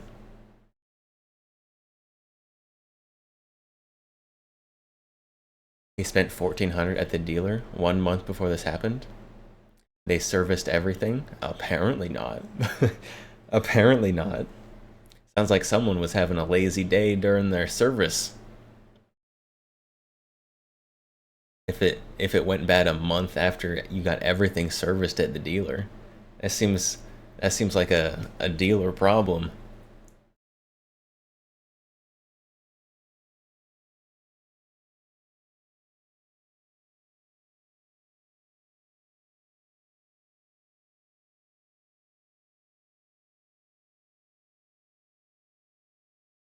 Can't service piston rings?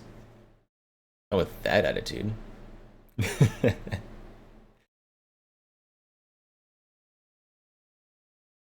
You can service anything if you really want to.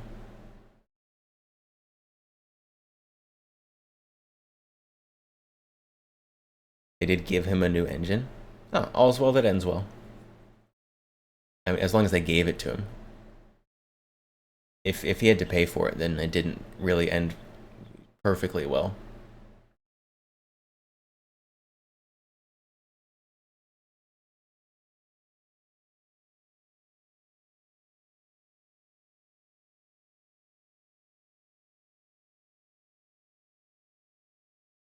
Yeah, I don't know. I don't know a ton about cars. Like I have a pretty good like mechanical mind. So like I can figure out how things work and how to replace things pretty well.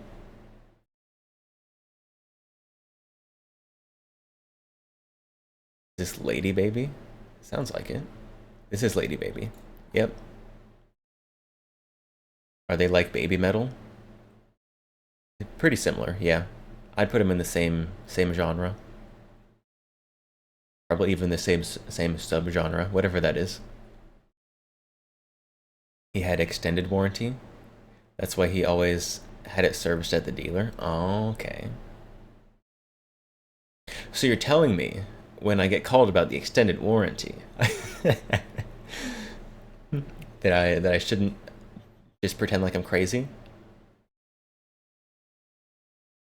You've worked in the auto industry for 7 years and don't know jack about cars? So what you do with the car is you buy it and then you drive it till it doesn't work. And then you fix what you can and drive it till it doesn't work again and repeat that process until you can't fix what you can. And then you get a new car and repeat.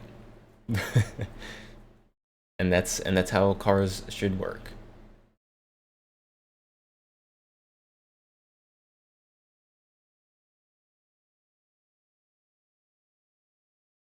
It was directly from Kia. Well, I don't know. My Kia's been going perfectly fine, so I think he got a blem. I don't know what to tell you. I'm not gonna go like up and sell mine because one guy had a bad experience. Buy a Toyota, drive it forever. Or I can just use the car I already bought until it doesn't work anymore.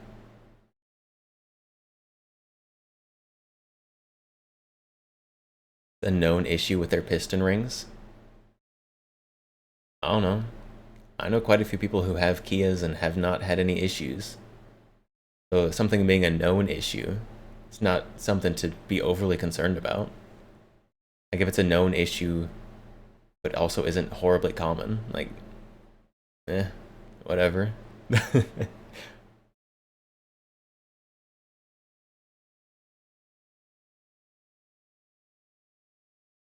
the choir. Stares lovingly at 20-year-old Toyota. Yeah. If it's still working, no need to replace it. My father has a truck. It's some kind of Ford, probably F-150. Like, I don't know, over 20 years old somewhere. Very old, very old.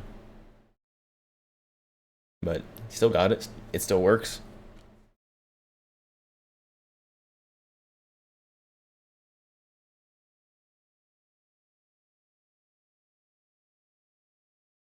Oh my goodness, Vortex. I just got a text from Vortex Optics about their Black Friday sales. Stop it. Stop it. Don't. No, why? Why? Why?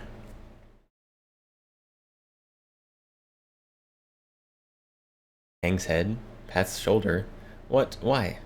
Why Pat's shoulder? Any sale from Robinson? I haven't seen any. I also haven't looked on their website. If Robinson has a Black Friday sale, it'll probably drop like the week of Black Friday because they're a classy company, not one of these companies Oh, you can join their join their mailing list. Be the first to know. I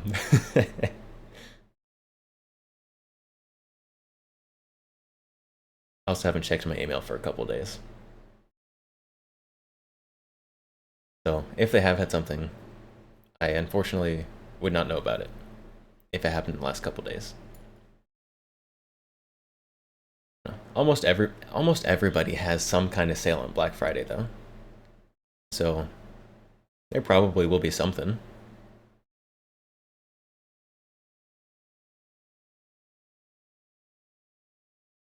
Because Black Friday is, like, even companies that don't do regular sales, they usually have Black Friday sales.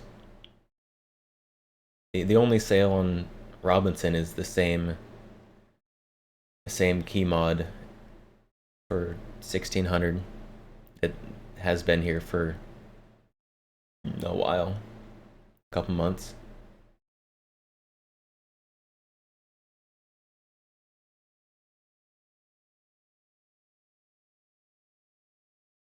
Couple months at least, maybe longer than that.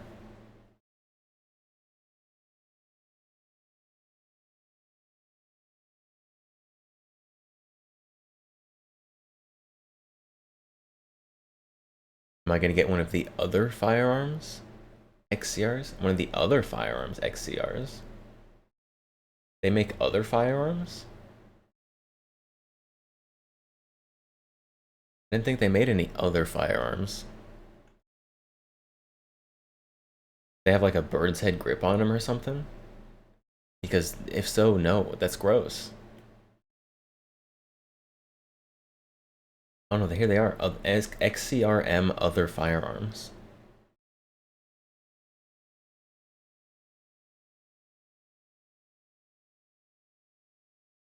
What makes them other firearms? Not a pistol, rifle, SBR, or AOW? Not an NFA item. Oh, no, I'm not gonna get one of those. These are stupid. Those are dumb. These are just like the pistol, except with the vertical foregrip and a brace. Like, no, that's dumb. This just SBR it so you can have the cool Robinson stock on it.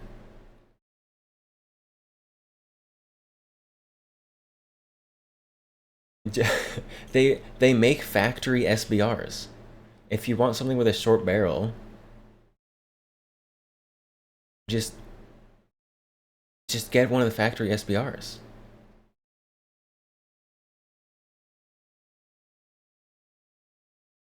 Panic. Let's go. Heading out of the armory with the budget gun. Do they sell California compliant? I would be surprised. I would be surprised. Let's see.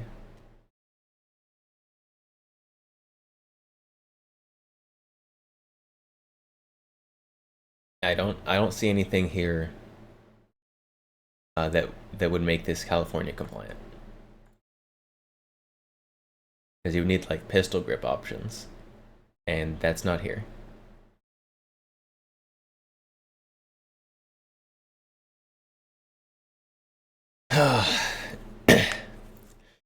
Hey, honey. I need to make that more expensive. What am I doing out here? Just giving away stuff like that for that cheap? Does it take Glock mags? Absolutely not. If Robinson made a pistol caliber carbine, it would take Colt mags. Hopefully. And I would seriously consider buying one. Who am I kidding? I would buy one. If Robinson made a Colt mag PCC, I would buy one. UMP mags? UMP mags would be okay. I like the Colt mags a little better. Maybe we'll get an SBR once Brandon becomes the ATF director. I said, even then you still, like, even the ATF director can't change the laws Congress has put in place, unfortunately. And he's no Glock. No. Glock mags belong in pistol grip magazine guns. So, like handguns, you can have pistol caliber carbines that have the magazine inside the grip that take Glock mags. That's okay. But as soon as the magazine comes outside of the grip, no Glock mags. Unacceptable.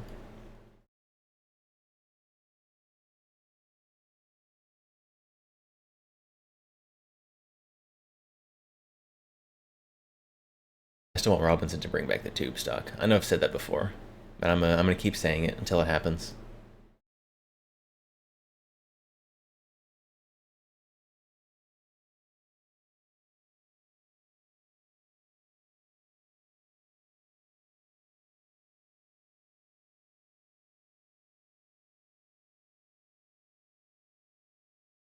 Yeah, I don't know.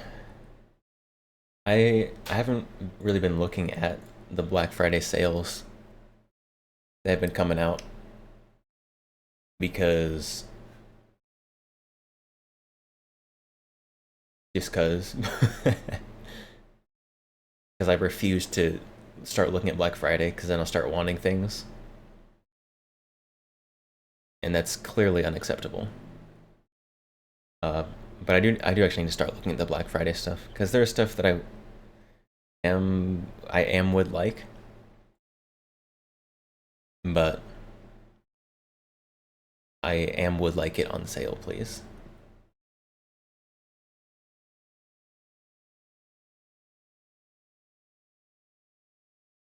So hopefully there are some good sales on things that I want. And hopefully they're actually good sales, so I can actually justify getting things. Because if it's like oh, look at this $20 off coupon. Like, no. no, not good enough.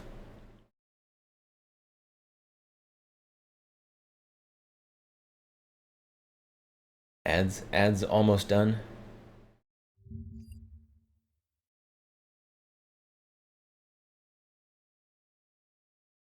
I expect there to be some pretty good sales for guns coming around this year, just because the gun market has been kind of in a slump a little bit.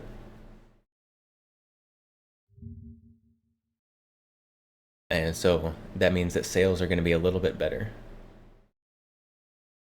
There's a bunch of rebates going on right now. CZ rebates on what? I want a CZ.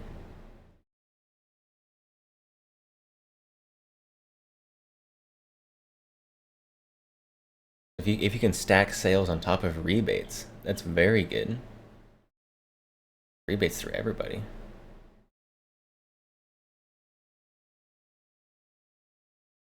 FN Beretta still has a rebate.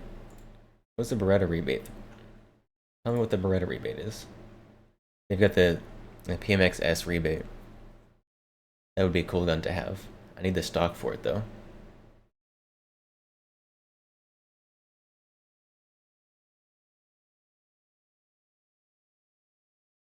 It looks like there's gonna be some pretty good rebates going through Black Friday. So Katana 1988 just shared 2 bits. Thank you for the 2 bits. Very much appreciated. Welcome. How's it going? First time chat gives bits. Chad. Thank you. Very much appreciated.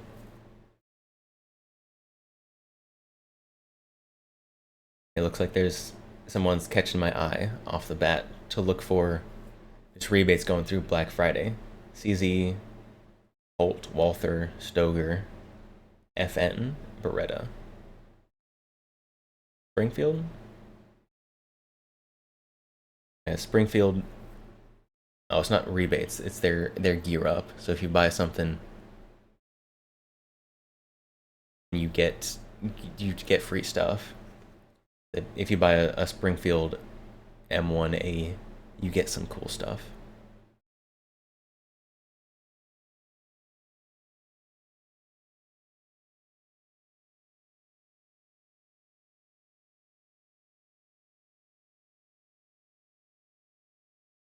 But it looks like there's some good rebates going through Black Friday if you're looking for anything specific.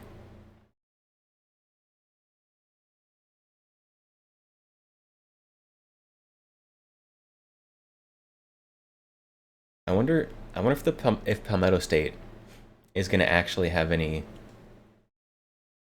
deals worth looking at for Black Friday, because they have all their stuff on sales just all the time anyways. So I wonder if there's anything that's actually going to like stick out as worth getting for sales.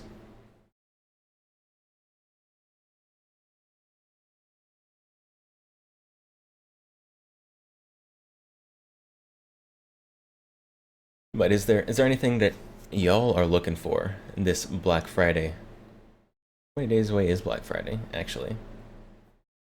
Now I'm curious.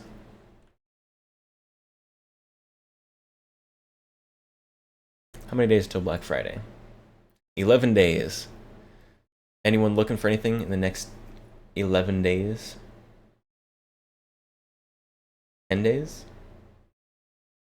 The gun ban to be repealed. If only. If only.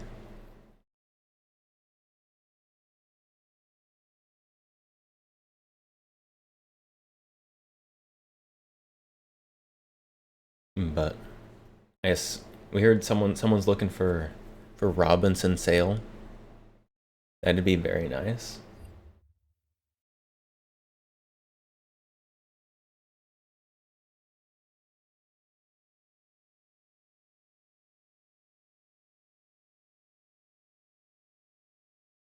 But I don't know, I'm looking for, what am I looking for?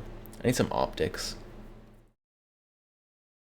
I need some good kind of retro style optics, which is like the least likely thing to see on good optics sales. Like in terms of optics sales, you're least likely to see good sales on the retro stuff, which little bit sad, a little bit sad. Come on, Robinson, give us 15 to 20% off. I might have to get another one with that sale. I'm gonna get a Robinson in some like 8.6 or something. I probably would get a caliber conversion kit. 20% off. 15 to 20% off. I probably would do that. Because that was the original intention. To get a conversion kit, an SBR. Current one I have. Need to buy another car? So no Black Friday shopping for you. Nah, you can ignore that. You don't actually need that. You don't need that. So you're looking for car Black Friday deals? Is that what you're looking for?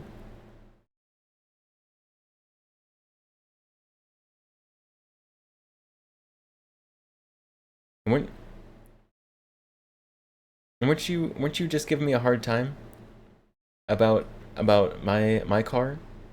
My car is doing perfectly fine. I don't need to buy another one. You're just giving me a hard time about how unreliable my car is? Mm-hmm. You need a winter beater so you don't get salt on your expensive new truck. What a truck is for. A truck is the beater car. What do you mean? What do you mean?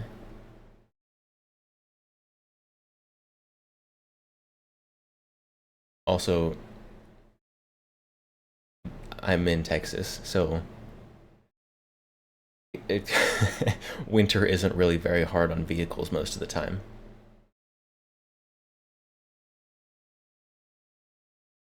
Also, I think most places in Texas don't even use salt on the roads. I think they use sand. It's because there's not even the need for salt. It's like, just throw some sand down, it'll be fine.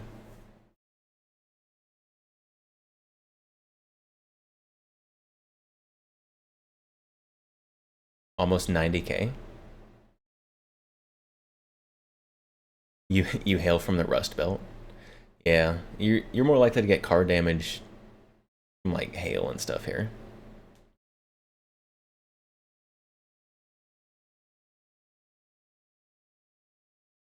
I guess tornadoes are pretty hard on cars.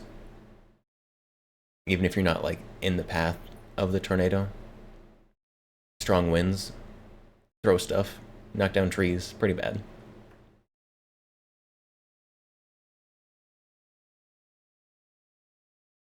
Can't wait to post Texas winter memes when Texas gets frost.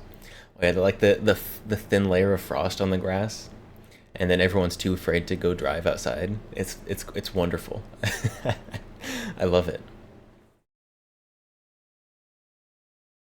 And there was the Texas like winter apocalypse a few years ago, where there was like 6 inches of snow, and like everything closed down. Although to be fair, it was 6 inches of snow, but like 4 of the inches were ice. So I guess it's a little reasonable.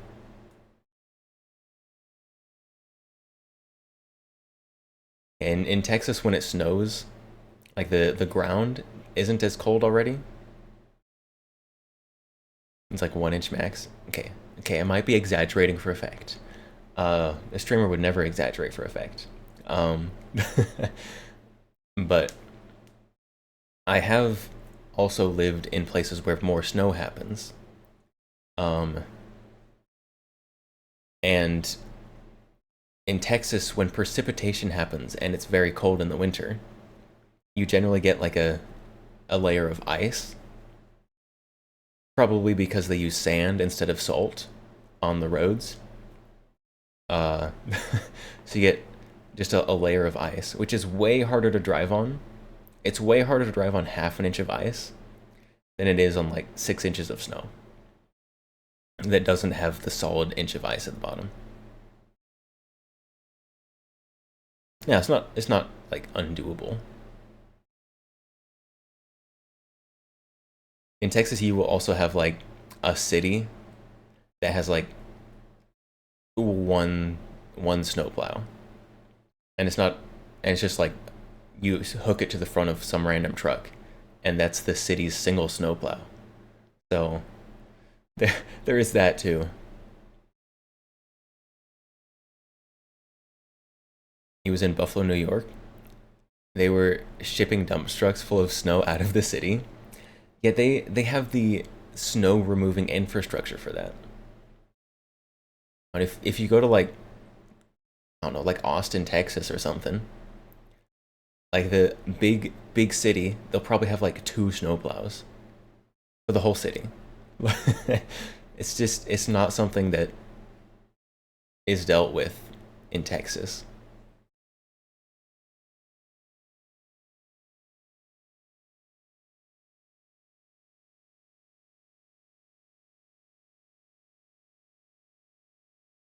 If you want to know what the apocalypse is like, come to Texas during a snowstorm.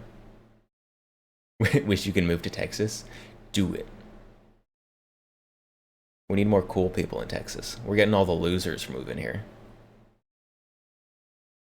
Thanks, California.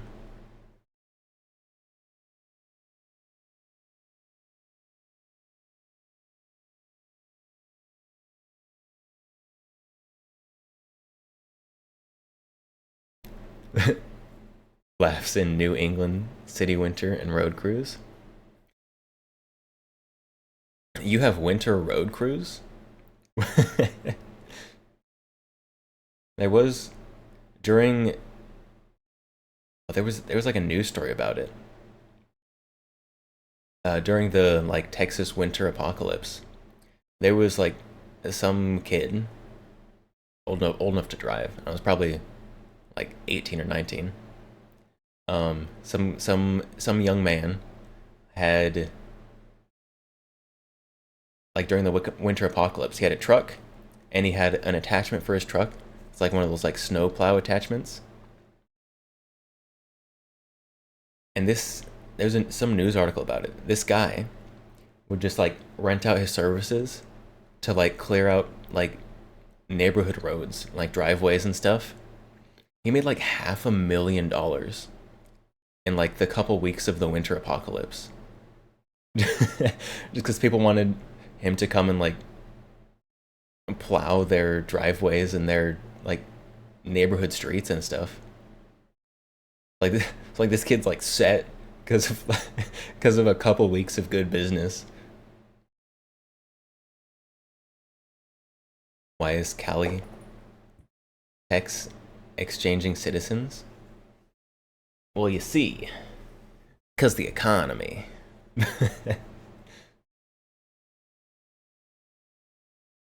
People do that there. It's a thing. Yeah, but here, it was a very high demand job and very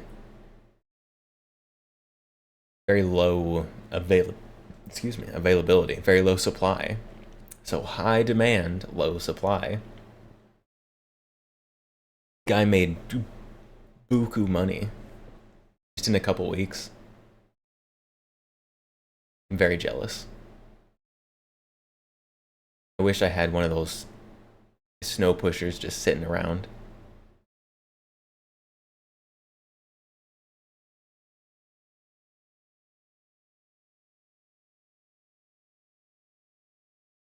Home with Cali. They try change Texas into Cali. That is what they try to do. That is correct. Although, to be fair to them, if I moved to Cali, I would try to change Cali into Texas, but that's just because Texas is better. I have never, not a single time, walked around in Texas and had to worry about stepping in human feces. Los Angeles.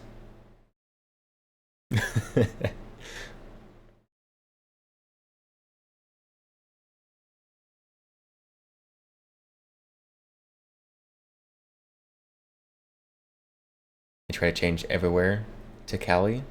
They're a cancer. There are some cool people who have escaped Cali. Let's not lump everyone in. Let's also not forget about the bad ones. But there are some cool people who have escaped Cali.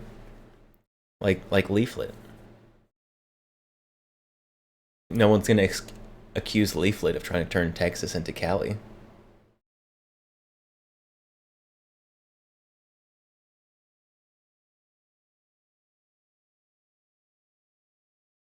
There's a reason why the official sign is "Don't mess with Texas." Tell that to my taxes.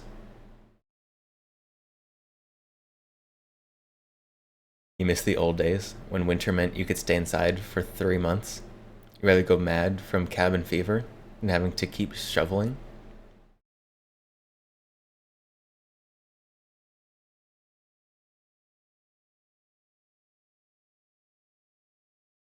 She's from Cali? What, Leaflet? Yeah, Leaflet. Pretty sure. Yeah, she's talked about coming from Cali before. Quite a bit, actually. That's why she has a permatan. What? She's a slime.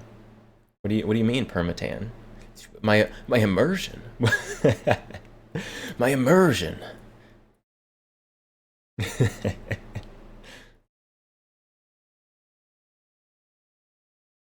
There are some people actually escaping California, not leaving California because their job did or whatever. The people who are actually escaping California are pretty cool. The people who are leaving but they wish they were still there, well, those are the problem children.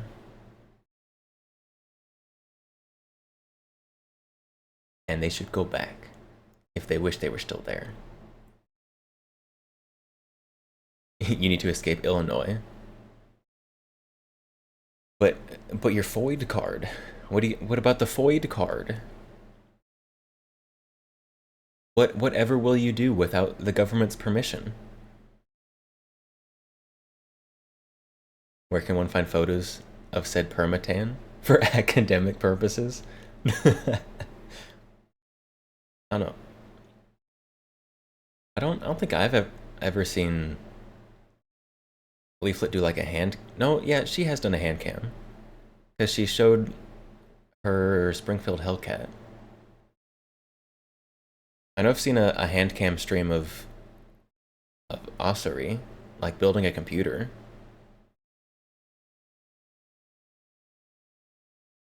Been a long time though. On her stream, she usually wears gloves. Ah, I see.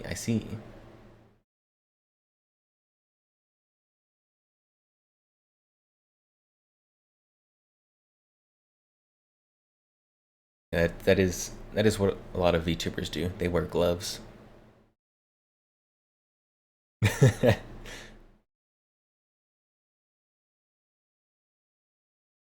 But no gloves here. I look like sickly pale.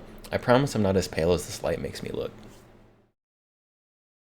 Maybe I am. I might be lying.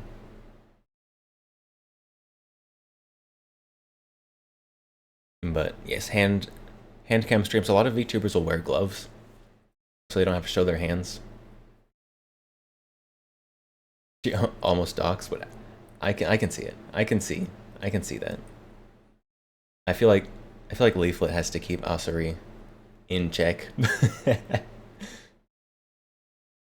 I imagine that if you were to somehow get like streams from the beginning, there probably would be a little bit of doxing that happened, but that's just a guess. What's with the glove thing? Do they not trust their own equipment? No, so it's for like immersion, right? Because like if someone is doing a hands cam stream, they're a different color from their model. Like I don't have to worry about that, right?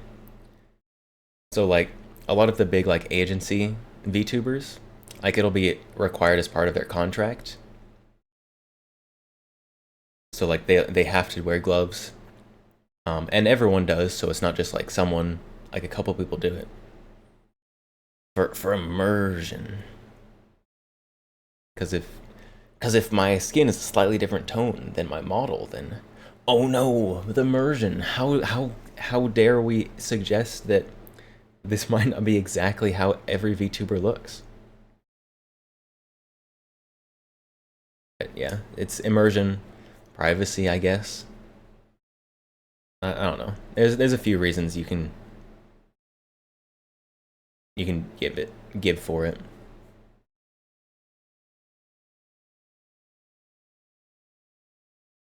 Leaflet is weird. She doesn't want to show her skin. She's talked about it. I remember that she has talked about it. I don't remember the reasons she's given. I'm be honest. But yeah, different people care different amounts. You're calling BS on immersion? Immersion is a real thing, particularly for like some of the big agency VTubers, like not really big VTubers. Like they'll do like a face reveal or like a hand reveal, some kind of IRL picture, even if their face is covered, and some people just freaking lose their minds, and I don't understand it, but it is true. It is an actual thing that some people worry about because some people are crazy about it. Not when you do a reveal. There definitely are some people who really don't like their Oshi to reveal. because what happens if they're not also the perfect anime goddess in real life? Then the immersion, and it's all gone. It's all gone. Immersion is why you use the avatar. I use the avatar for privacy and because I'm a weeb. But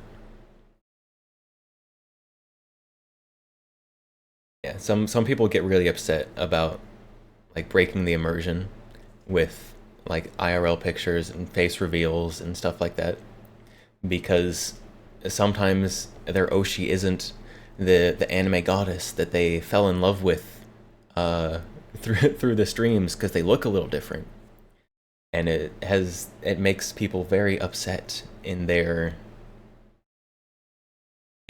craziness. In their, oh no, what's the word I'm looking for? Whatever. They're crazy. And so it makes people freak out.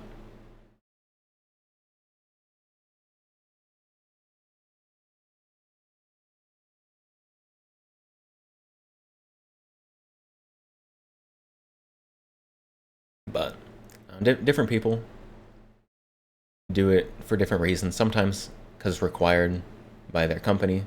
Sometimes because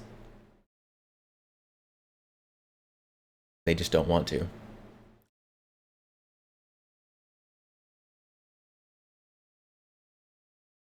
Do y'all remember when the biggest Japanese cute VTuber software failed and it was a 40-year-old fat bald dude? I don't remember when it happened, but I did hear about it.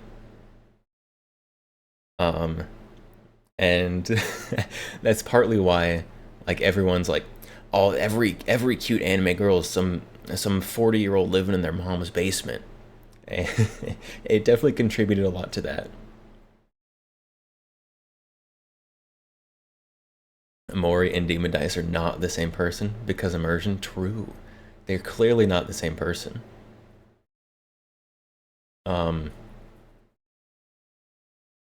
Except for that one time that unnamed streamer accidentally called her the wrong name when they were collabing,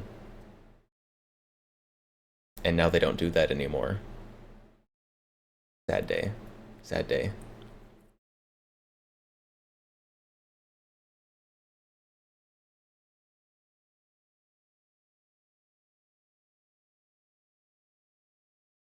I don't know. I don't know how. Definitely not the same person. Mori Calliope and Demon Dice. Theoretically, I don't know how somebody would be able to be both a full-time VTuber in an agency and also have a career outside of that. It's crazy impressive, honestly. If theoretically someone were able to do something crazy like that, it would be crazy impressive.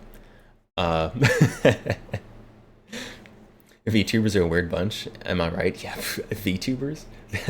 Those guys are crazy. Can you imagine being crazy enough to be a VTuber? It's wild. It's wild.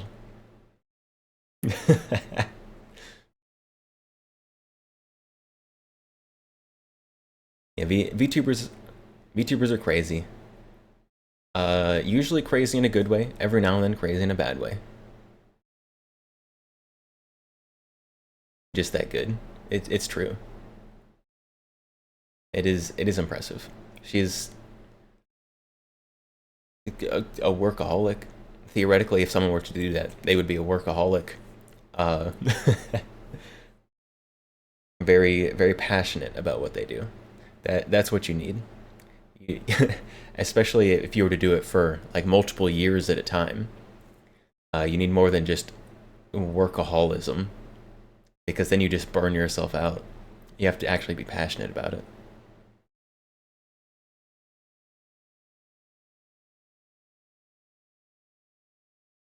Hardcore, where you draw the line. If you want to watch flesh tubers, you wouldn't be watching VTubers. Too many channels go downhill once the artist becomes the main focus. What do you mean? Hand cams are where you draw the line? You want to watch flesh tubers? You wouldn't be watching. Wait, hold on. Hold on. What's going on here?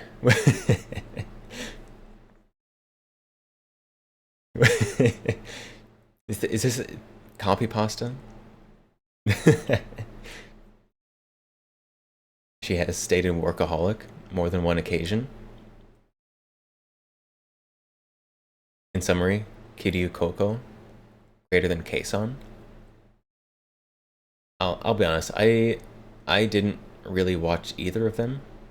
I don't really watch Kason, but I do know that Kason has done like some IRL stuff, which I don't have anything against VTubers like doing IRL stuff every now and then.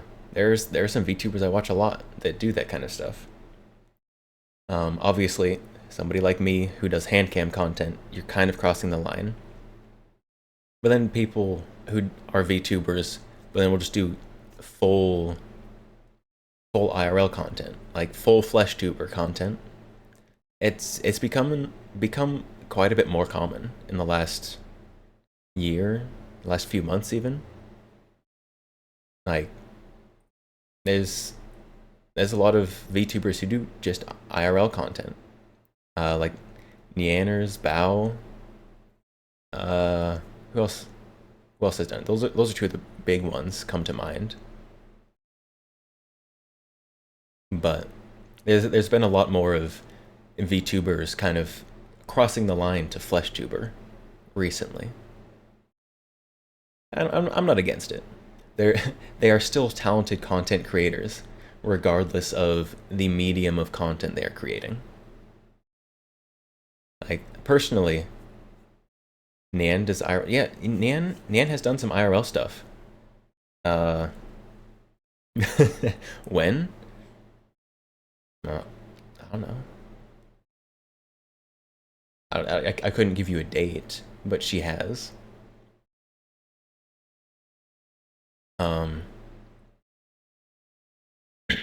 But in my personal opinion, VTubers, they are just another medium of content creation.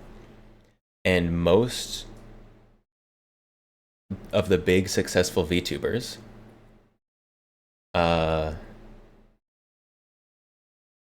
are content creators. So the content creation skill is a skill that is separate but parallel to VTubing, right? So they're still able to make content and make good content because that's what they do. It's just a different kind of content, but still is the same base skill. So VTubers can make good IRL content. It's just how it works. And a lot of the problem that small VTubers have, kind of throwing some shade at myself as well, is that content creation skill is not there as much. And I do know this is true for me. But a lot of VTubers try to compensate with just purely VTuber like art and all that stuff, which can get you some ways, but without that innate like content creation skill, it's either natural or developed, you're gonna struggle as a VTuber to grow if you don't have just a content creation mindset.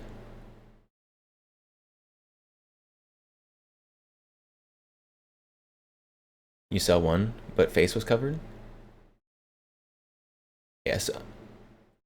So when I say VTubers crossing line into FleshTubers, like that is both like face covered and not face covered. Fan service. Yeah. there's some fan service.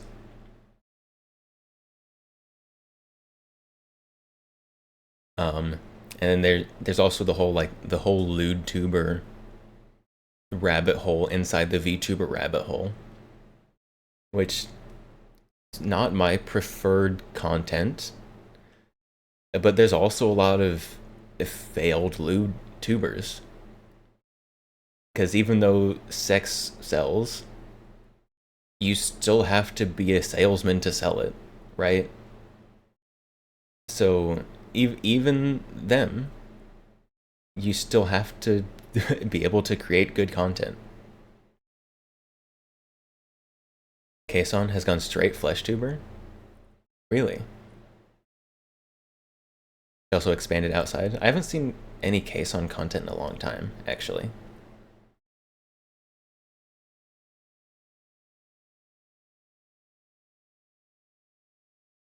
VTuber fan service, face cam service, face cam fan. Yeah, there's plenty of flesh tuber fan service out there too. Just, you know, look in the hot tubs category or the just chatting category. Yeah, fan service is not something exclusive to VTubers.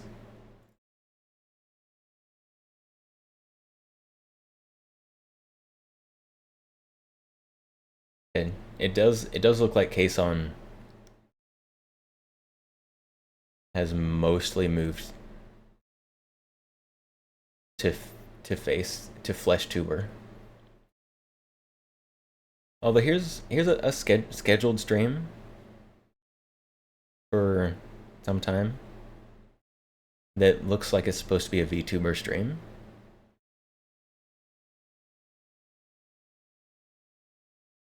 I don't know. Yeah, it looks like she's mostly gone to flesh tubing. Which, if she's doing well at it, that's fine. Great for her. I wish her all the best.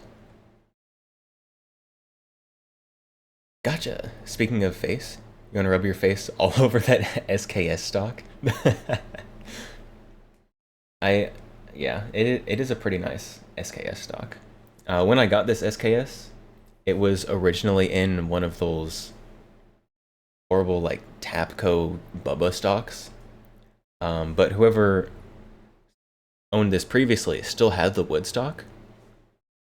So the wood stock is in like perfect condition because somebody took it off and just had it sitting in a closet somewhere. But they still had it. And the gun shop I bought it from, they took it in and sold it to the gun shop with the old stock. So I bought it, very promptly took off the old gross stock, and put this right back on there. And so I've got like a basically mint wood stock. I still have the old plastic stock sitting around somewhere. I should sell it. Tapco is horrible. AA is tasteful. No such thing. No such thing. Burn it? But I could sell it to somebody and then have money to buy another gun. Or, well, not a whole nother gun. Money to put towards another gun. It belongs in a dumpster. I know that if I sell it, someone's going to take a nice SKS and bubble it up. But I also would like the money.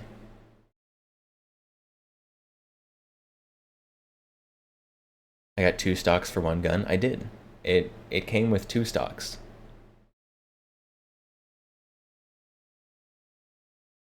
A terrible fate that SKS doesn't deserve. Yeah, I saved this SKS from it. And now equilibrium must be maintained, and I have to sell it to some other Bubba, so that they can torture their SKS. You will not Bubba it, you promise? Send it to you to ensure a loving home, just the stock? You want just the stock? It's plastic. Recycle the stock for 3D printing. I don't think you can just turn any piece of plastic into 3D printing material. SKS? No, this SKS is mine. This SKS, I adopted it. I saved it. Like I think when I saw it in the shop, like the ad that's like saving the lost puppies. I think the music for that was playing. And so I saved this SKS from a horrible life of living as a Bubba to SKS.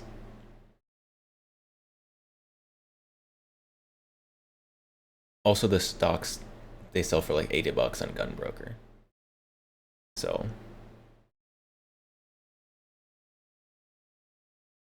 Small Arms Humane Society. It was them.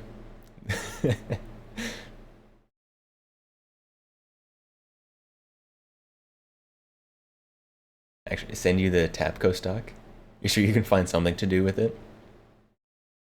The only reason to put one of those stocks on an SKS is if the stock for your SKS is literally broken beyond repair. That's the only reason you can put one of those horrible stocks on there. Is if your stock literally broke and you can't find a good suitable replacement, then you can put that on there. But just temporarily, until you find a good replacement.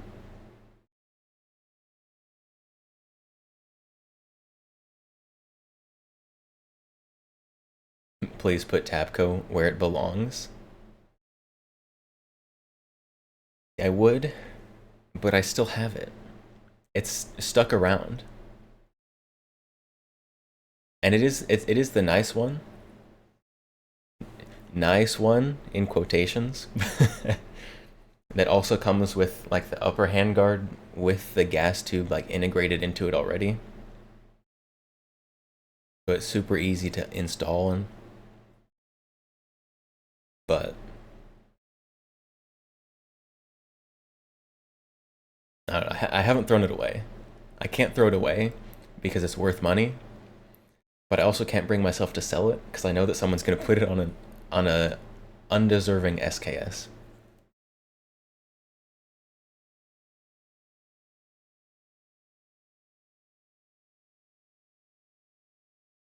You wouldn't put the Tapco stock on an SKS. You have superior AA. You want to slide out of the wood. I mean, so luckily the SKS, it's not like an invasive process to change out. It's not an invasive process to change out the stock. Like it's something that is easily reversible. Order detected. Maybe a little bit, specifically with gun parts. Gun boxes. I still have the boxes for every gun I bought that came with a box. I'm not crazy, I promise. But yeah, you never know. I might need that box someday. You know, having the box increases the value of the gun. So you got to keep the box forever and ever. It's the rules. That's how it works.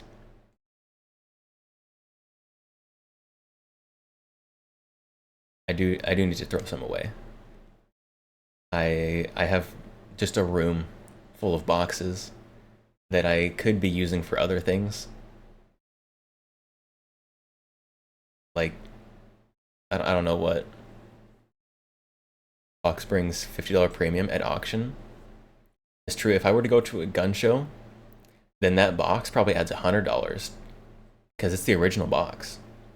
Matching serial number, all the original accessories.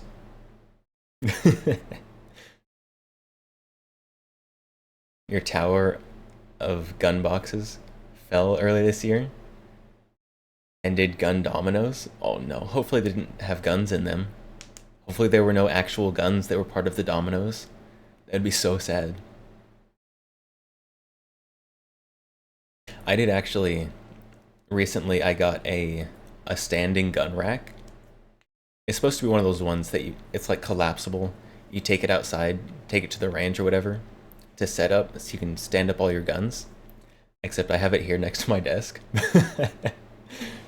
So that I can just reach over, grab some stuff. I have a small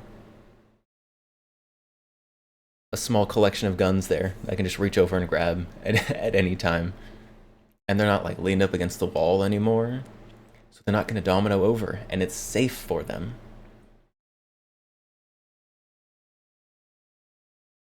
Guns lined up in the room got pushed over. Oh no, that's so sad. That's so sad.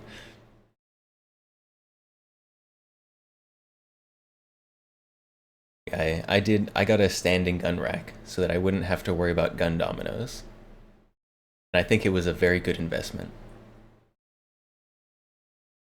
It holds what, nine or 10 long guns very nicely, and they're not going to fall over, they're not going to domino.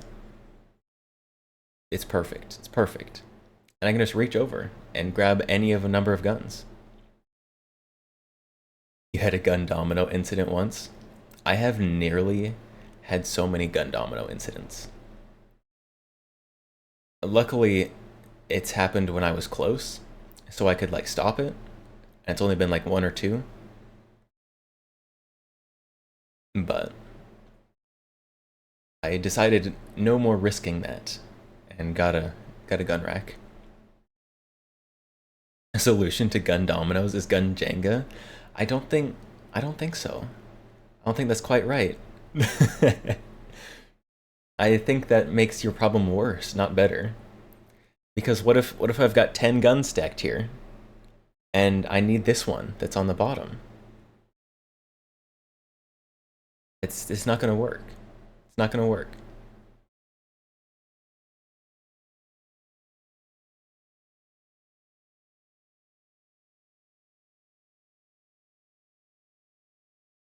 Don't do gun Jenga. Gun Jenga bad. It was your 223 day stream. You had 20 plus rifles stacked on your desk. Could you see your monitor? If I had 20 rifles stacked on my desk, I'd be guessing what's happening on my monitor. I have to be Jenga master. Ah, there's the problem. There's your problem. I'm not a Jenga master. I am actually pretty bad at Jenga. You couldn't see your lower monitor? Yeah, so the problem is all my monitors are lower monitors. I might be able to see the top of my vertical, my portrait mode monitor.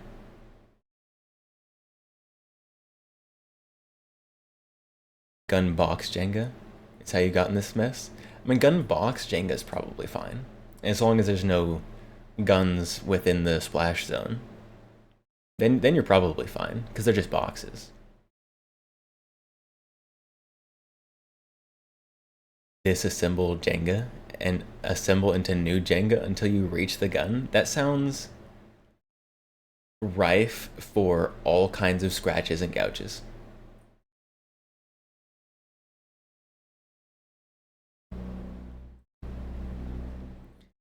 Bookcase with gun boxes linked up to books is a box lined up like books is efficient. I can see that. I feel like you need a pretty good sized bookcase though, because one gun box is taking up a lot more space than one book, especially long gun boxes.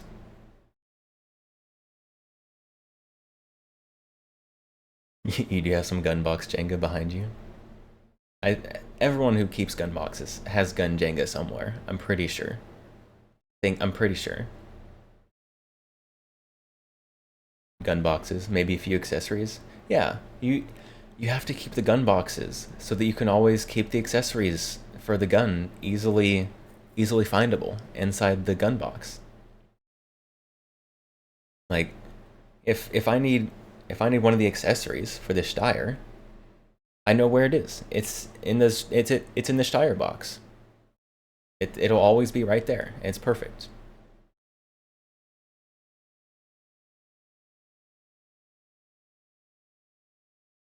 People probably hacker. Redeem guns on the bottom of the pile. This is true. I do remember this. I remember that happening. Your gun box Jenga is to the ceiling. Insanity. Your ultimate goal is to have a gun library one day. That would be yes. Yes, me too. I would love a gun library. The problem is that you need a lot of money to have a gun library. My gun library would be organized much better than that one Vault guy on YouTube.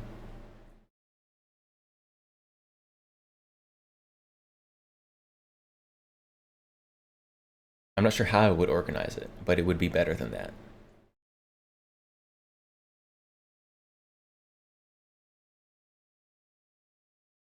I wonder.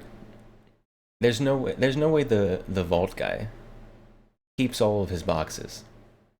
It's not possible. He's got a warehouse full of boxes somewhere.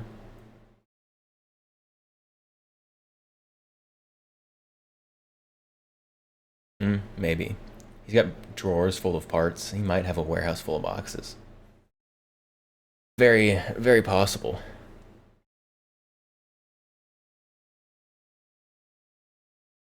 See, what was that guy's... was it just the vault? I don't remember. I'll remember.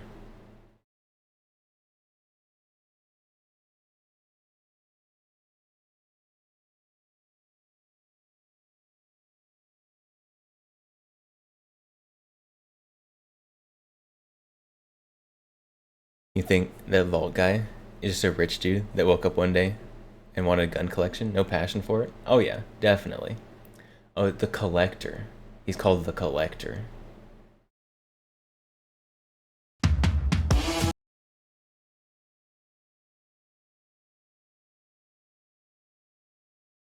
Oh, he's got a video of things he's learned collecting over $1 million, all caps, in firearms. Okay, I'm a little curious. Hey guys, Collector here. I am Today curious. we're talking about collecting. I'm curious to know what he's learned.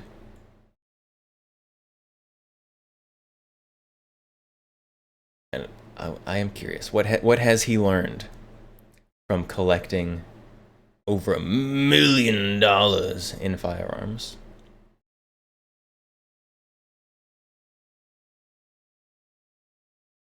Hey guys, Collector here. Today we're talking about collecting and how to go about it and what you should do to prepare for it. Wait, that was too many guns all at once. Here. You gotta. Today we're talking about look at all of them collecting and how to go about it.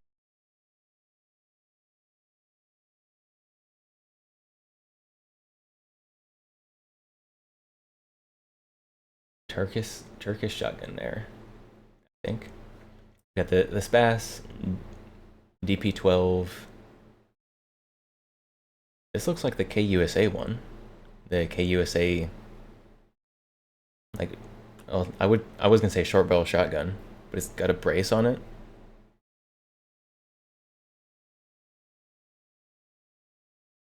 The Comrade. All right. Ads over back. Welcome back. Welcome back. The 1887 G3 with the face slicer stock on it. HK MR762 SL8. Give you the SPAS 12. I will take. Oh, KSG. I'll take everything on this wall, please. It may be that. I don't need that one. And what you should do to. Oh wait, same wall. Just move. Ooh. Anyone feeling HK today?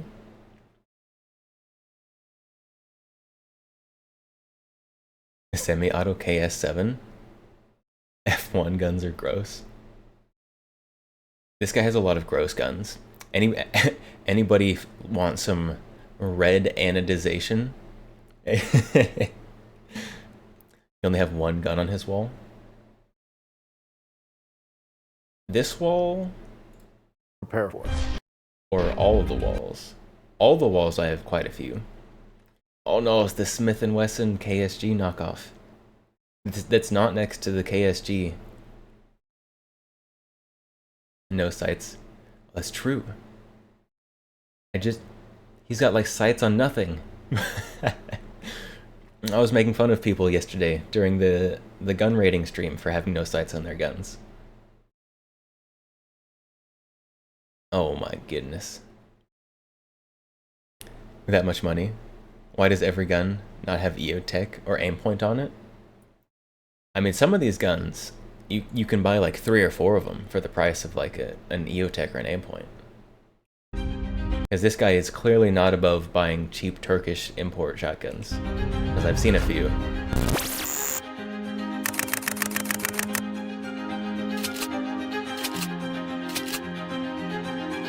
He also has a bunch of braces, so... It's like this, this guy's collection, it'll range from like a nice row of like super desirable, like fantastic guns, right next to a row of like mall ninja setups. What? It makes my brain hurt. His KUSA Chaos probably has all of the KUSA. That's probably why they went out of business, is because he got all of them. Impressive? You think it looks more impressive than it actually is? Sometimes, at least the non-discerning gun collector. Oh yeah. Like, if you look at like any one of these walls, like from a distance, looks impressive. But then you get closer and you'll be like, oh, there's a few Palmetto State armories and a few random Turkish import shotguns, and like if I wanted a whole wall just full of guns to look impressive from a distance, like you can buy a bunch of like $200-300 guns to fill a wall with.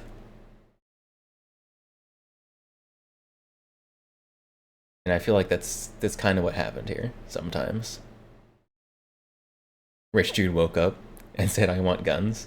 Yeah, but here we're learning what he's learned collecting over $1 million in firearms.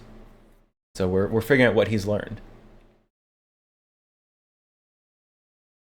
I'm here with my boy Chad, who's recently trying to start a collection, and him and I got in this discussion about it. We thought it'd be a great idea to do a video. You know Chad from Greenlight Shooting. He does lots of very videos that I'm in things, and makes me actually but look a lot of for once. setups. Correct, Chad? Seems like he doesn't really care. Oh yeah, I don't about the doubt it, gun. especially need a wide-angle lens with this belly. Yeah. He's got a lot of stuff that seems like he got salesman into buying something that isn't very good. Collection, and I just have a lot of questions. So first off, how long has this collection taken you to build? Probably just over 20 years. That's incredible. But like, so when you started, did you have, the resources you have now? No, not even close. I think I was making $60,000 a year, $50,000 a year, so I was just getting started. Yeah. Because I think that's the thing, right? Like you come into this collection and you're like, I will never have this collection. Like I would compare my journey where I'm at right now to Someone where said you're you need at X, right now. right? So you went out and got it. Not realistic. Yeah. Like I have to think of where you started, right? So let's go over kind of the major things you've learned along the way building this collection to help out me as well as any of you that might have questions. Goals. This is goals. How to build your own collection. So starting out, let's just address the elephant. I would be more get it out of the way tasteful. right away. Budget. That's huge. Yeah. That's I mean, obviously, really huge. The budget, like when you started versus right now, is very different. So Right. take us back to the beginning. When you were making that $50,000-$60,000 a year, how were you budgeting? Mainly I was budgeting because I was young, single, wanting to make money. I had the drive, would watch what I would spend my money on. Yeah, I would get crazy every once in a while, but not very often. And then I was fortunate enough when I had bought a car before I moved out here that was fairly cheap, and I was able to pay it off fairly quickly. And when I did that, the payment I had on that car, I'd still act like I'm making the payment and put it in my savings account instead. Gotcha, and that's the money you would use to buy the guns. Buy the guns, correct. Okay, so what are we talking here? That's like what your collection's worth. Yeah, it was 14 like a couple years $100 a month, 3 or 4. I think it was like $300. But I've made it to the point where $300 a month.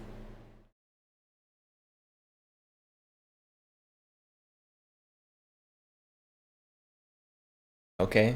I gave myself a rule that I would not access unless of emergency, and I had to make it to where I gotta drive to the bank, get the money out. I couldn't just made it easy and use my bank card. Okay, so from what it sounds like to me is right at the beginning, you need to just establish somewhat of a budget that makes sense for your lifestyle, correct. right? Perfect. Like you make $5,000 a month, and red half of that is anodized bills, ARs. then Gives out of advice that on gun other collecting. profit, I guess. Yeah, that's how why much we're can watching. you set aside to be able to put towards this collecting thing? Correct. And then I think the next question then becomes, was collecting initially for you about a return on investment? Were you investing hoping to one day sell things, or were you just buying things because they made you happy? At first, it made me happy. I just did it because, ooh, I like that. I played that in Call of Duty. I want that. You know, stuff like that. This is you know, cool. because it's cool. I mean, it was badass. It was in Call of That Duty. was I initially started. But then as it went on, and then I met my wife and everything else, and she was already into collecting before I was even, you know, born. She's the OG, basically. man. Yeah, exactly. Oh, and so okay. she taught me things to where it. So his wife is the tasteful collector.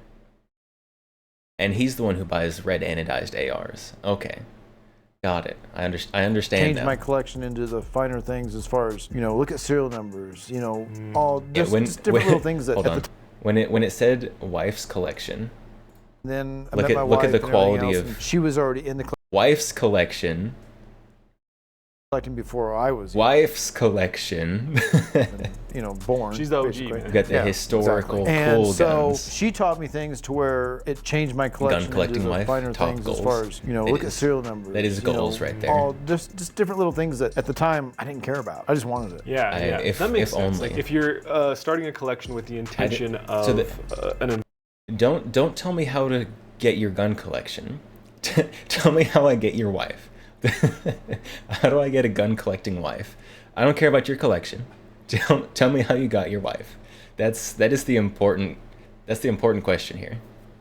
investment and hoping to get a return on that investment. Right. You're looking at things like serial numbers. Yeah. You're looking at things Rarity. that are exotic, unique, rare. Rare, for sure. As opposed to Or even who used to own it. It could be a high serial number, and let's say, for example, John Wayne owned it. You don't care what serial number. If you had all the provenance, all the paperwork, that route. Okay. I mean, who owned it? I mean, if you had Keanu Reeves own Where do you one of find a these, gun John Wick autist guns, wife? I'd be all over it. Sure. That's a wonderful question. Yeah, okay, that makes sense. Okay, so once you have all these guns, I also need the somewhere answer. to put If you find it, right? please let me know. I'm getting to that point where it's now starting to outgrow my probably have little to go safe. outside So for that. initially, it seems like there's two roads to take when you have a collection. Either one, displaying it for everyone to see, or keeping it all locked up. You have kids, whatever, you want to keep it in safes.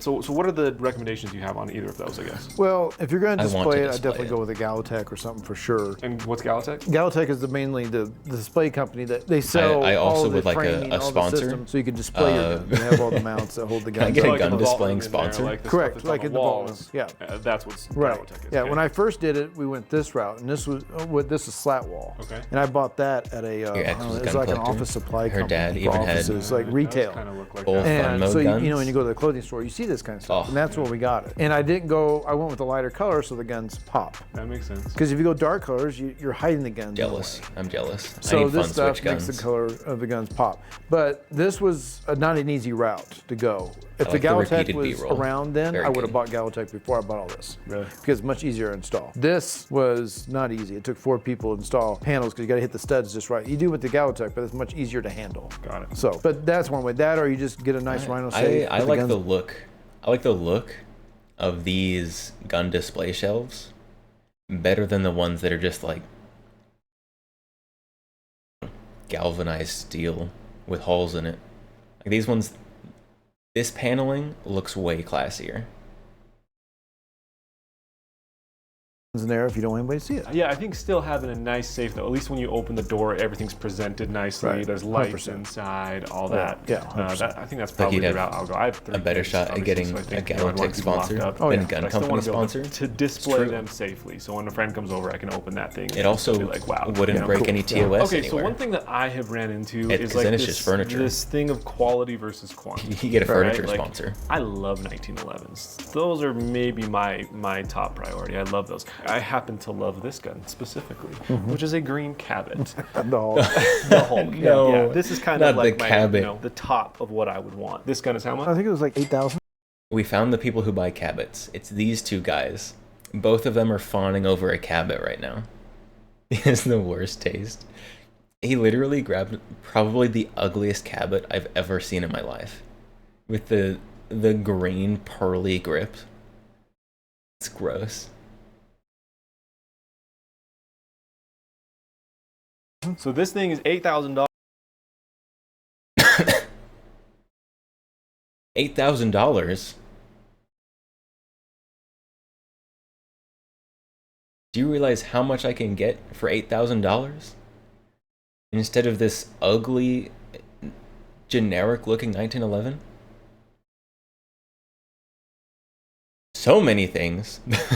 Dollars, I can get 10, big box manufacturer 1911s for that price. So what is more valuable for me, to have 10 of those 1911s that are subpar, or to have one Cabot? Good question. It depends. If you want Cabot for is resale subpar. value, I'd go with the Cabot. But if you're going to shoot all the time, I go buy the 10. If you're going to constantly shoot, Almost a fortunate enough, 416, I'm lucky enough almost to have an the guns I can just grab M249S. one and go shoot them. These I won't shoot. You get that's 10 true. Ruger's for If that. I didn't have all these, I just That's had this true. one, I probably wouldn't buy And you just can that put them one. I'd buy on 10 of your them because I know on I'm your gonna grandma's shoot. bedspread. Yeah, that's It'll- hard, huh? It's Because very, I would very want to different. shoot it. If I only had one 1911, I'd want to shoot you'd it. want to shoot. I mean, granted, if you had, in a self-defense situation, you would grab the first gun you saw and use it. Sure. No matter what But the just cost going to is. the range to shoot. You go to the range and shoot. You're not going to conceal carry. You're not going to throw it in your truck.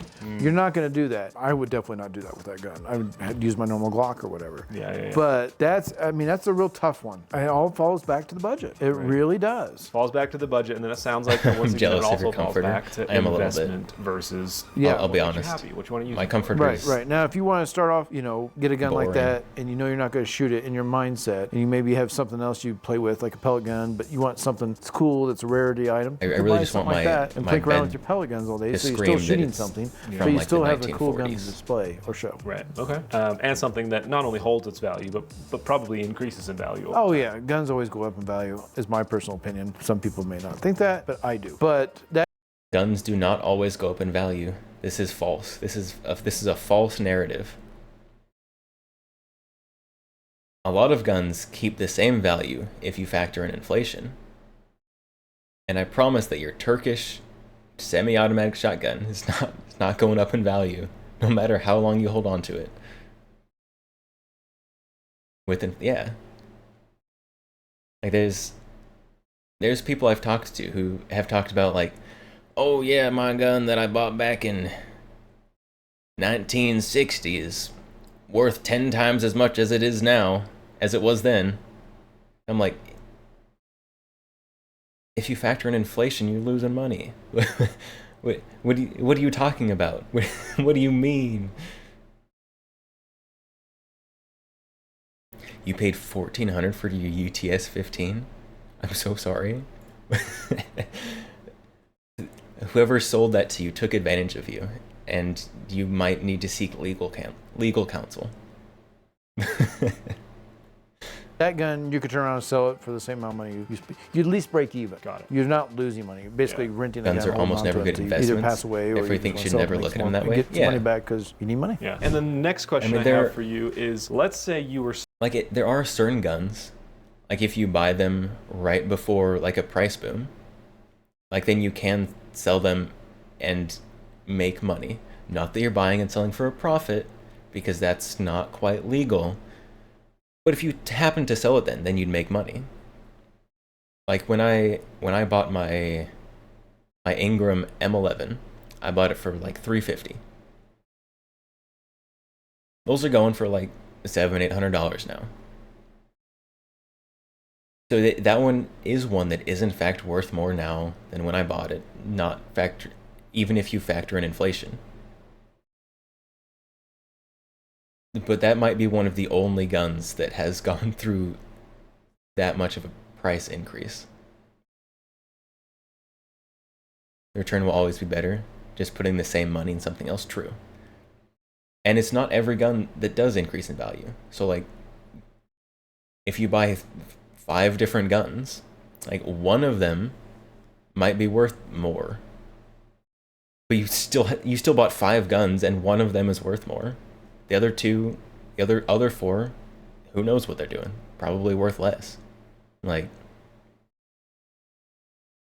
it's not good investment. Invest in Boyd stocks. No, don't do that. You paid $99 for best revolver ever made, Nagant. Second best after Nebula. Yeah, so first best revolver, Nebula Rhino. Second best revolver, the Nagant revolver. Clearly. starting over and you didn't have an unlimited budget, what are the things that you would start over with? As far as guns to buy? Yeah. Oh, I'd probably, if I was going to start collecting, I'd probably start with Glocks because they're on the cheaper side. And they're like a car. You can soup them up. There's different options you can do with it. Gotcha. He's just like Gotcha. He's collecting Glocks. I'd probably go into the Glocks if I didn't have my budget, just because they're just much easier to come by, I guess. Right. Okay. So, like, for instance, this Taran Combat Master Glock, Right. You would recommend starting off picking a category. Gross Taran Tactical. And it sounds like, obviously, handguns are less expensive than rifles. Correct. So they're a good Correct. place to start. No, they don't take as much space. That's, yeah, a really good point. and then Glocks, because there are so many different. If somebody offered me a Taran Tactical for free, I would take it straight to somewhere where I could sell it, and then buy guns that are actually worth having.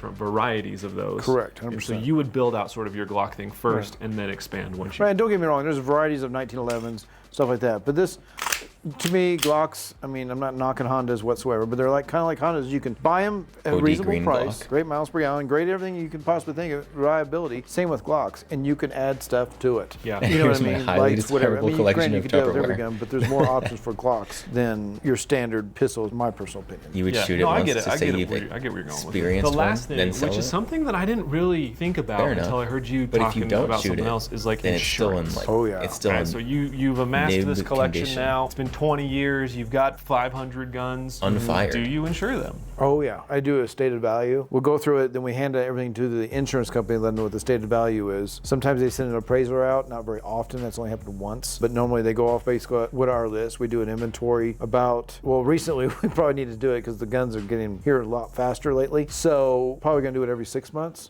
I wish And we I had come up enough with that, guns give that it I a had dollar to do an amount, and we insure it inventory for check that of my particular guns. dollar amount. Gotcha. So that's like if the It's basically house, like a rider's, the house caught fire. yeah. So we get all that house back. burned down yeah. or something. You're I'm John covered Wick. I'm covered, that- correct. Fanboy will buy it Correct. regardless. That's Okay. yeah. And then is that Fair like, enough. do I That's just try true. to just call my homeowners? You call your insurance?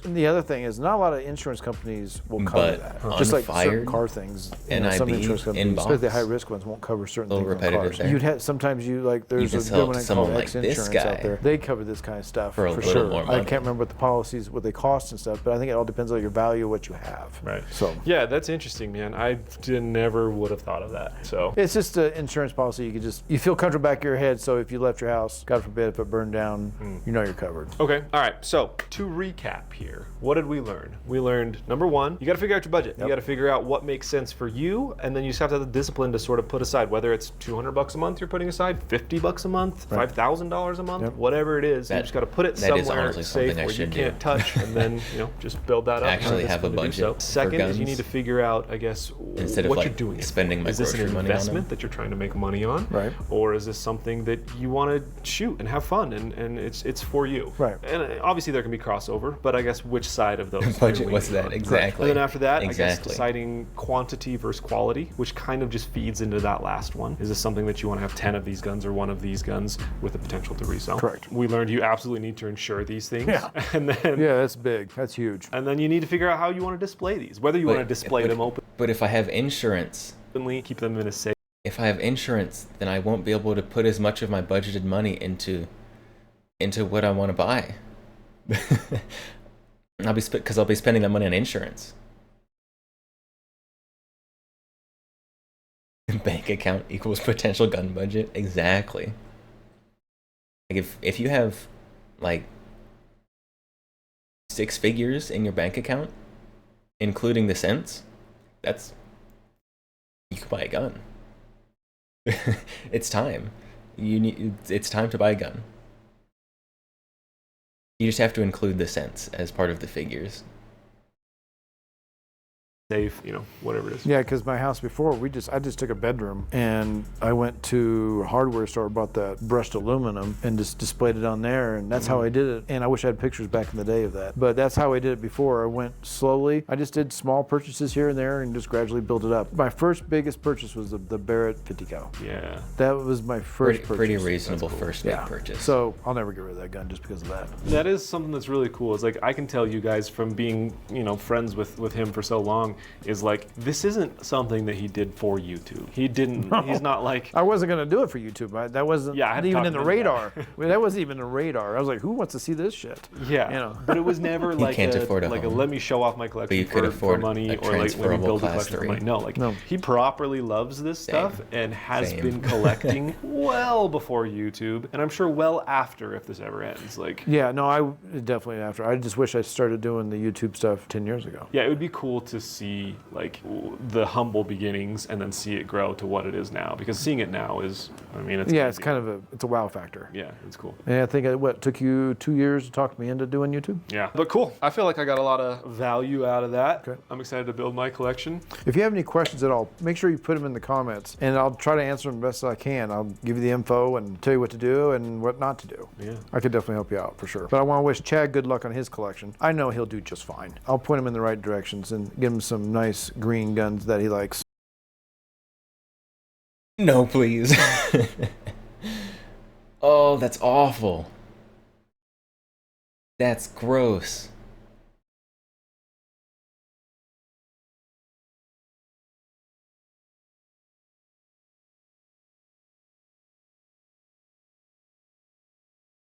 If your gun collection mentor tells you to buy this, get a new mentor. Don't do it. Ayo, I've already got a nice black Comment, and gold. why are you the way you are? Agency Just Nighthawk. 2 months ago. Yeah, that was a cool present. That's the centerpiece of the collection right now. That's Let's pretty be cool. honest. It's pretty cool. I enjoyed buying that one for you and ordering that. So it worked out. But I hope you guys enjoyed the video. I hope Wait. this will. Wait, yeah, what was that? was a cool present. I've already got a nice black and gold Black and gold. Agency Nighthawk. Yeah, Agency Nighthawk.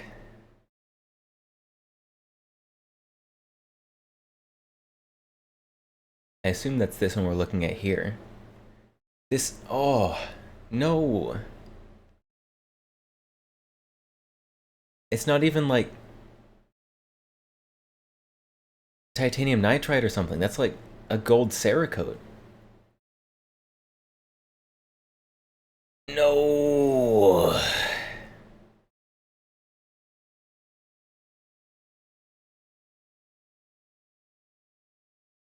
You didn't even do the gold the right way.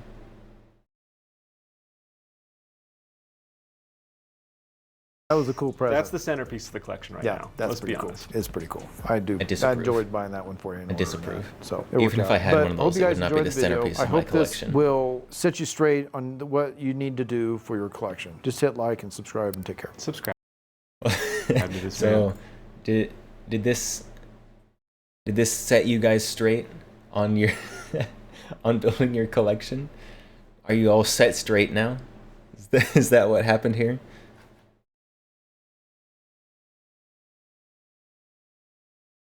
You called it more money than brains? Time to buy more green guns. But not like green guns like this. You gotta get like the guns from the zombie green gun era. Those are the green guns you need.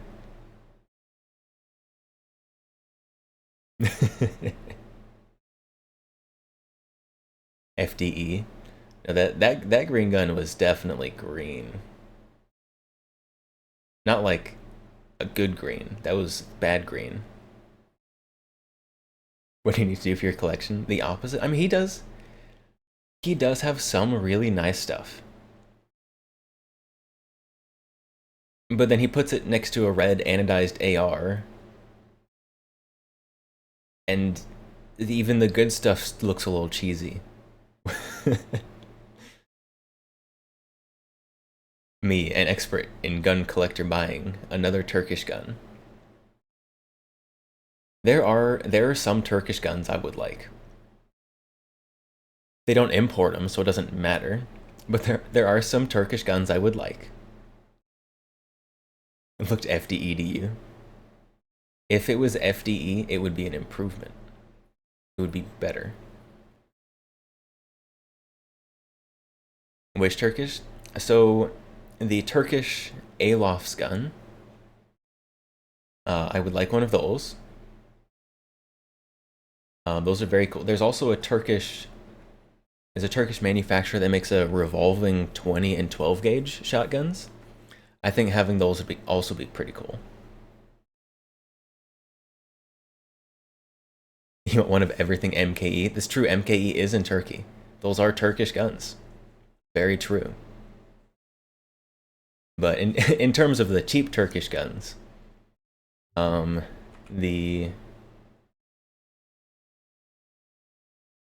these ones that are currently being imported to Canada as the Ausloff, I would like one of these.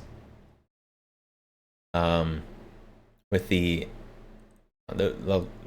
magazine tube attachment on just bolted to the side of the gun. I think they're neat. I would like it if someone made one that was more true to the original, but having this would be cool. It'd be neat to have. His collection is the epitome of blind squirrel finds a nut. Yeah. Yeah.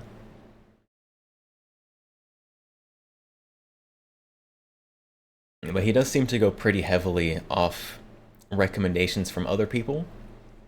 And I think some of the people recommending to him do have decent taste. Because he has enough cool things that it's not like a completely random picker. Although I think if you did the gun gotcha redeem here 100 times, you would have a better collection than he has. The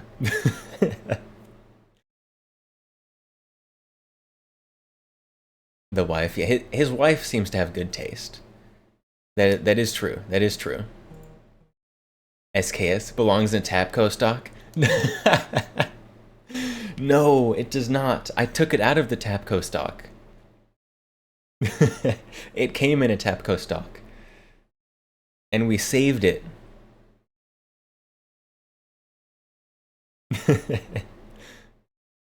Wife is the one that should have a YouTube channel, not him. I would watch his wife's YouTube channel. It would probably be very interesting, very informative, very historical. And you probably wouldn't see a single red anodized AR. I ruined it. I did not. I did not ruin it.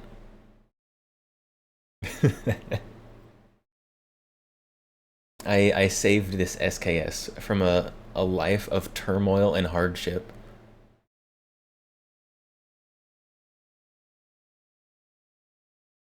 Probably more knowledgeable and passionate. Probably. Definitely, almost definitely more guntistic. Almost definitely. It belongs in an Archangel? No. No, it belongs in the wood. We are enjoyers of wood here. Only when it's supposed to be there. Not trying to, like, put wood on a Glock or something.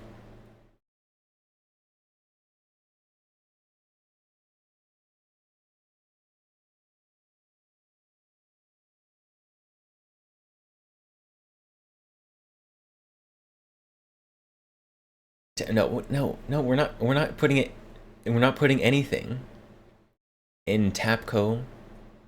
We're not putting anything in Archangel. That's incorrect. Anti-Wood Club. How dare? How dare? Wood is better. Wood is superior.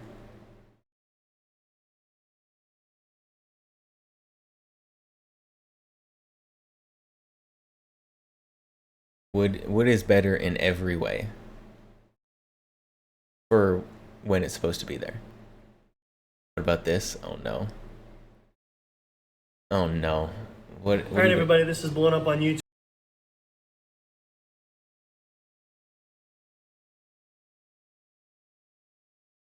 No. No.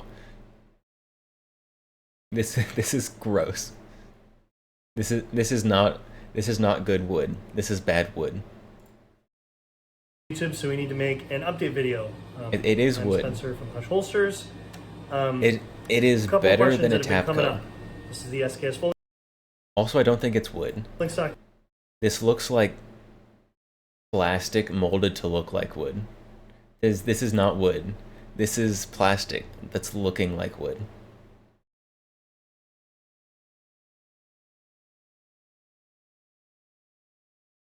Why can't people make stock like this for new guns? Keep them off surplus guns? It's a good point. It's a very good point. Like, the surplus guns are more expensive anyways. Like, why not buy like a cheap AR and then put it in an Archangel? And then you're saving money and not defacing a cool gun.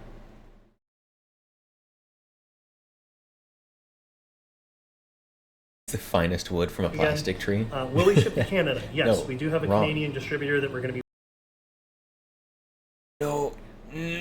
No. You see that? You see that right there? On the dust cover?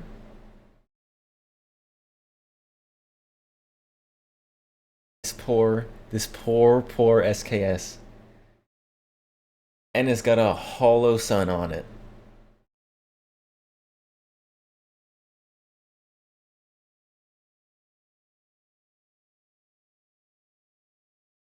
I'm gonna cry.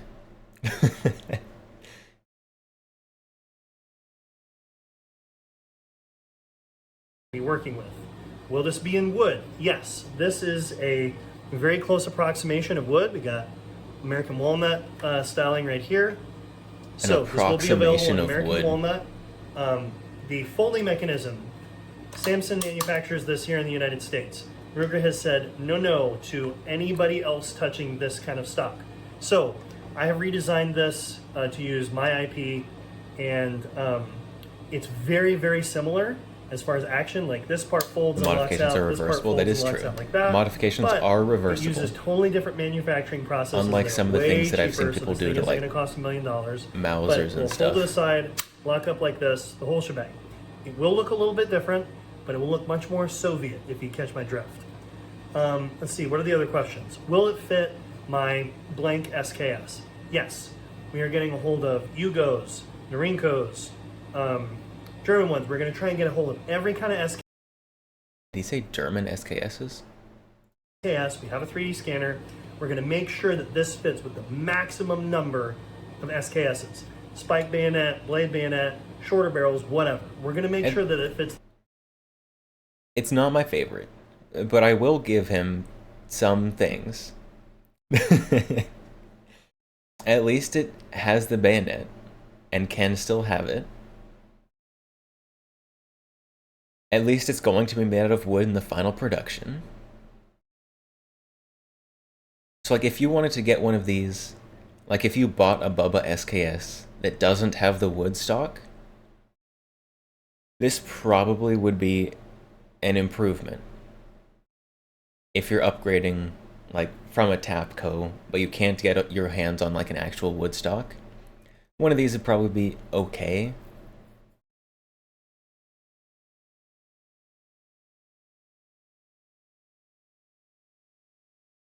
But It's the maximum number. no, If you pre-order, I'm still not a which you fan. should, if you pre-order, Oh, they're taking when pre-orders? it's time to deliver, Pre-orders? I will send you a message and say, what kind do you want? Do you want the Norinco? Do you want the Spike bayonet?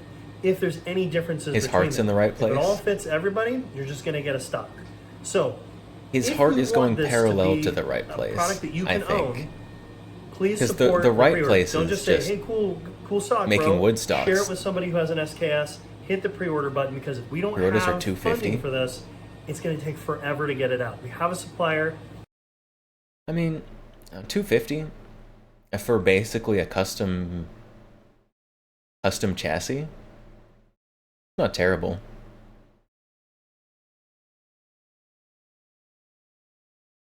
I am the devil. This man is a saint with a vision. His vision is better than whoever made the Tapco stock. I can give that to him. I'll give him that. Remember when you could buy an SKS for $250? If only. Bring those days back. We are just waiting on the final quotes to make this thing. So please help us make it a reality. This thing is really cool. It doesn't look Bubba like those shitty old plastic stocks from the 90s. Get roasted by a guy making a Bubba stock.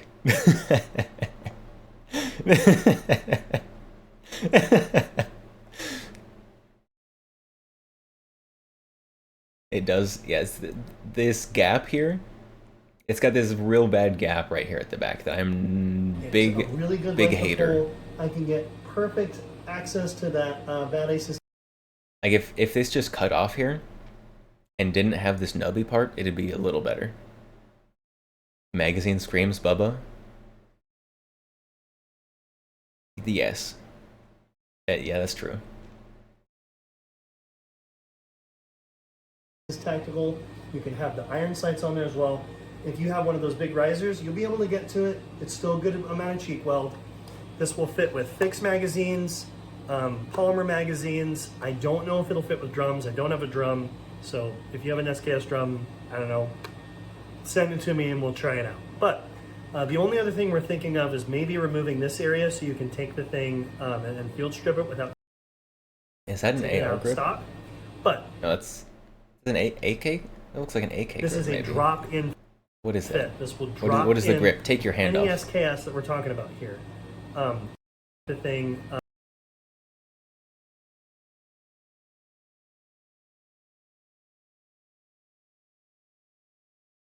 What is that?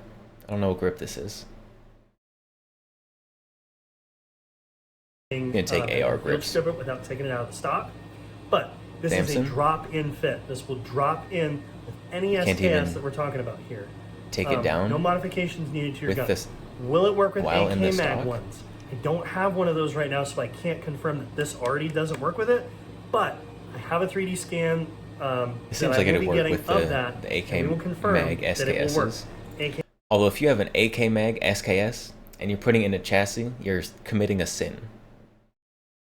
Not like a Bubba SKS takes AK mags, like an actual AK mag SKS.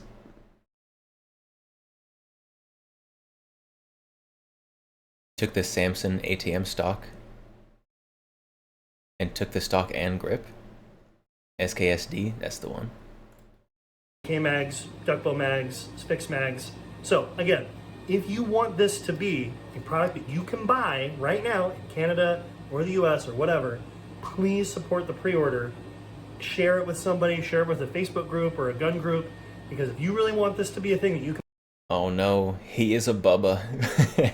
Told us to share it on Facebook. That's where all the Bubbas gather. buy, this folding stock that doesn't look like a 1990s Bubba crappy plastic thing, we gotta get some funding to take this thing off the ground. Like I don't know if I can get behind this product, but I do like that he's roasting the plastic 90s stocks. I can appreciate that. I can appreciate that.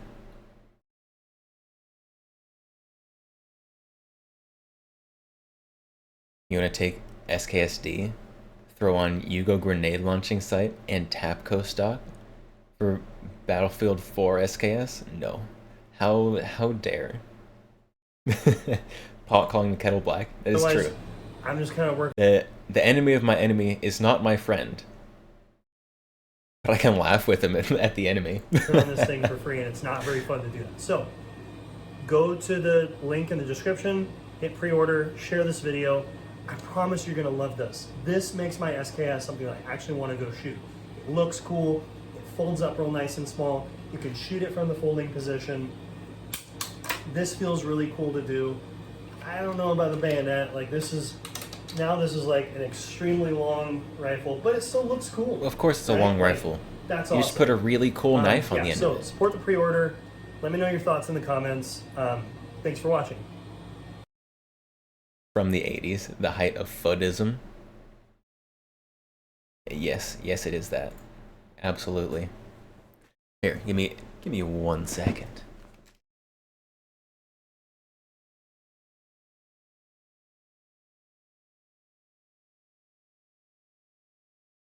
You know what I have that is as it should be.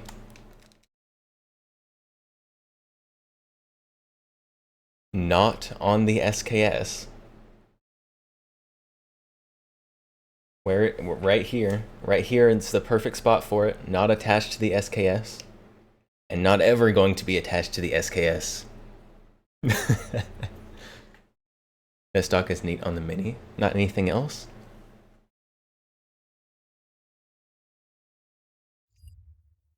I think that's because the Mini was used in the A-Team, right? And that's why it's acceptable. Because it was big pop culture. So I have the Tapco stock. This is the one with the adjustable AR stock on it. We also have the gas tube handguard. And it's gross. It's awful.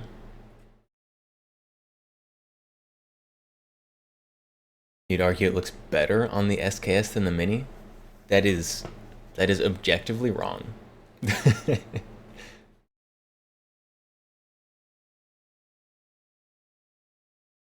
Might be able to reuse the saw grip.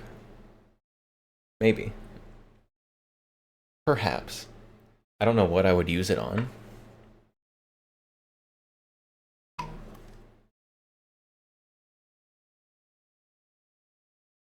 But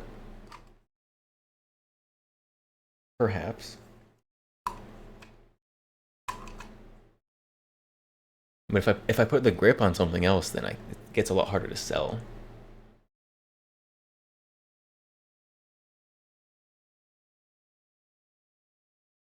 Is it the AK variant?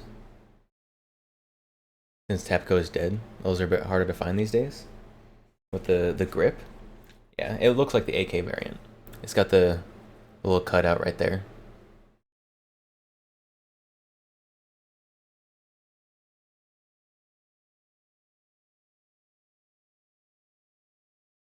I think Tapco made those saw grips for both ARs and AKs.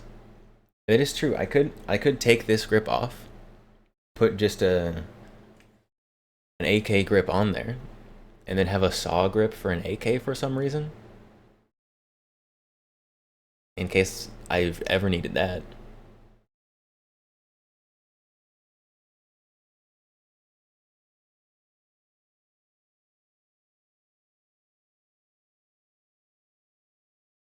And then I can sell this and some random AK grip that I don't use.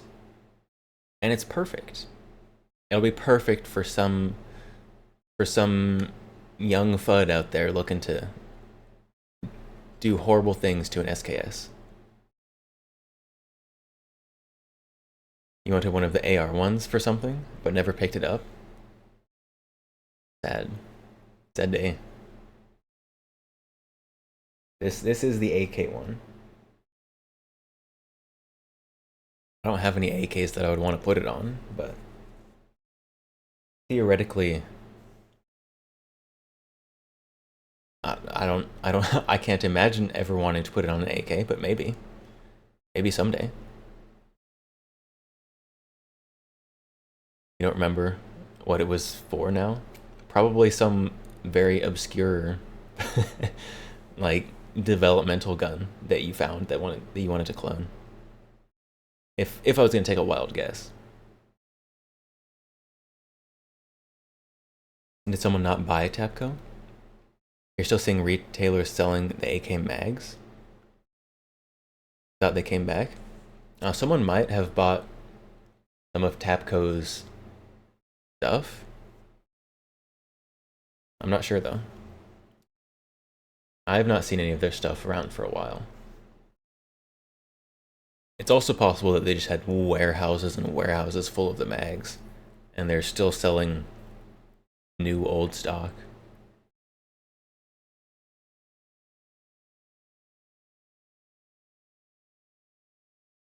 But I don't know. They probably sold all their molds to someone. All their molds and machinery. And nobody wanted the mags back then either. Yeah. The original fixed mag is the best way to go. Also, then you get to use stripper clips, which feels awesome. I do have stripper clips for it somewhere. There we go. Down one. But obviously not loading it on stream, but we do have SKS stripper clips. This one's short, but stripper clips are fun to use. Feels awesome to use a stripper clip.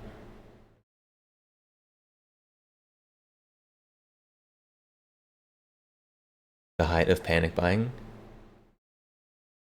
You'd go into a gun shop and still find Tapco and Pro Mag.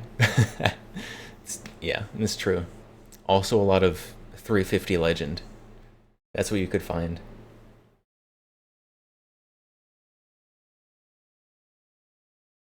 About that SKS mag for a fixed 20. But why? But this is what it came with. This is what it's supposed to have. Why would I swap it out?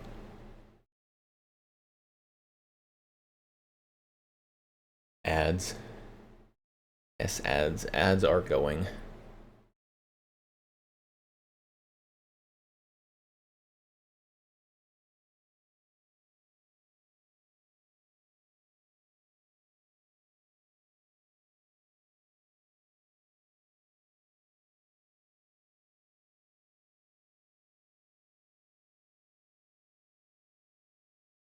So, since ads are going, perfect time for anyone who didn't get ads to get a drink of water, stay hydrated. Anyone else get 8 this time? 8? That is ridiculous.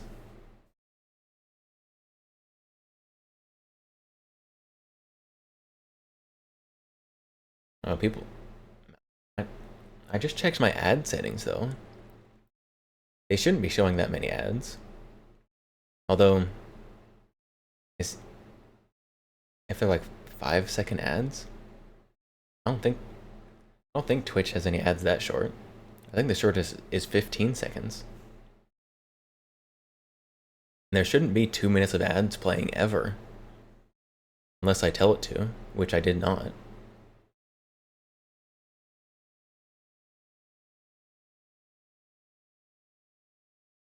That's too many ads.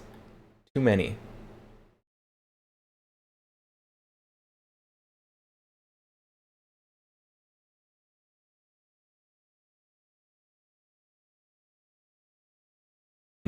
Oh my! I've seen the Dino Nugget ads. I have never been as tempted to buy something from an ad as I have from the Dino Nugget ads. The Dino Nugget ads are perfectly advertising to their customer base here on Twitch. This is the perfect place to advertise Dino Nuggies.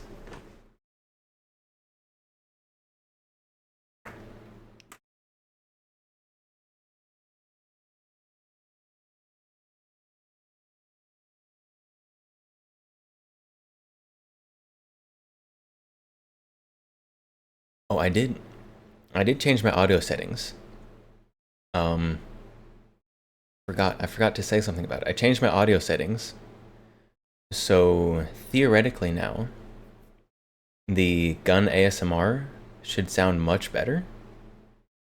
So I'm gonna give a free gun ASMR to show off my new audio settings. Because I want to know other people's opinion on it.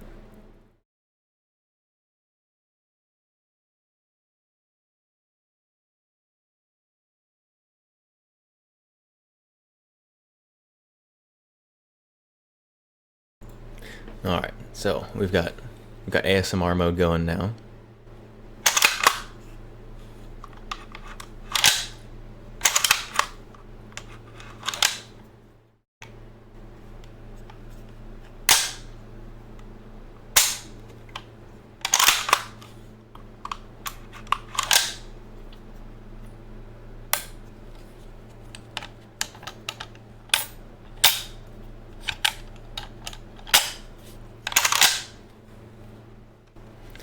you go. There's a new and improved ASMR mode there for you.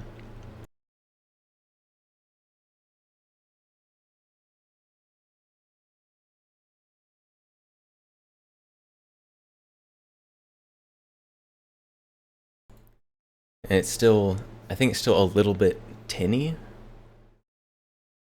but it's better than it used to be for sure. And with the current mic, it's not going to get much better than that. You know what would be a good ASMR test? A ping? I agree. That would be a wonderful, wonderful ASMR test. Unfortunately, and this is unfortunate, I am a scrub who doesn't have a Garand. Which I know is an unacceptable truth. And something I need to fix. But it is true. Also, they got expensive. Unsubbing. But if you unsub, how will I use your sub money to buy an M1 Garand? I'll be M1 Garandless forever.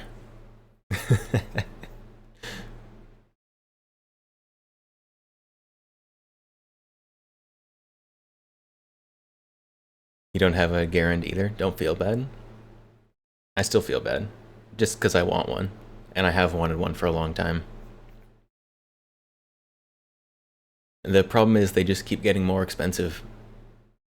And more other things come out that I can more easily justify spending the money on.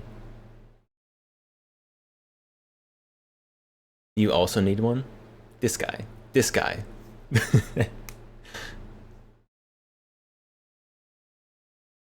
And the problem is the M1 Garands. A lot of the people buying them already have a bunch of them. And they're just buying more. They came back down a little. Rack and field grades are available again, $700-800 from CMP, I assume. That is the lowest I've seen them in a while. I might have to look. I might have to look into it. Except then I have to do something to get the CMP to actually sell it to me. Because I'm not currently a member of anything that gets me CMP privileges.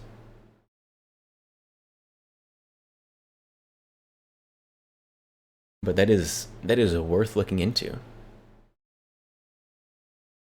They discontinued free shipping. Now $35. That's fine. That's not bad. Does anyone make new production Garands? I don't think so. I've not seen any. I don't think there's a market big enough for new production Garands. Because even though Garands are more expensive, they're not expensive enough to justify new ones.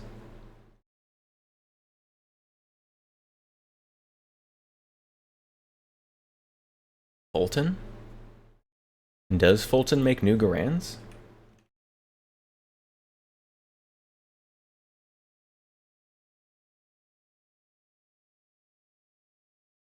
I know there's people who will like refurbish old ones. Like rebarrel, restock, and all that.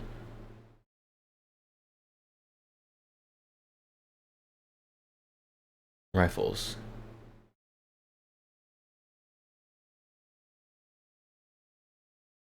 Yeah, Fulton is not making new receivers.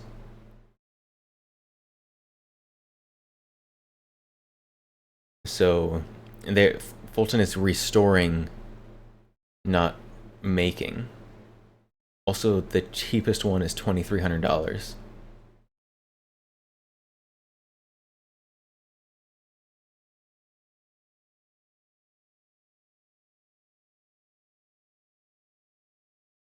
Yeah, but they're not making new receivers or anything.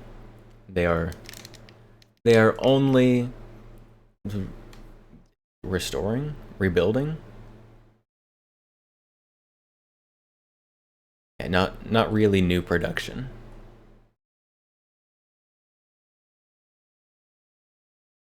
But it is there's a few companies doing that. I think Faxon started doing that recently too, which is not something I would have thought Faxon was going to do. But all right.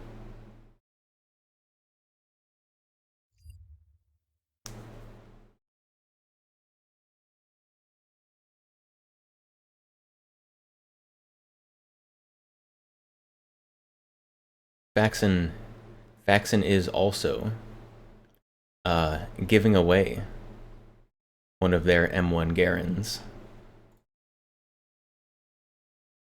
which is very cool. So if you don't have an M1 Garand, they are giving one away. I'm using that link because it is my link.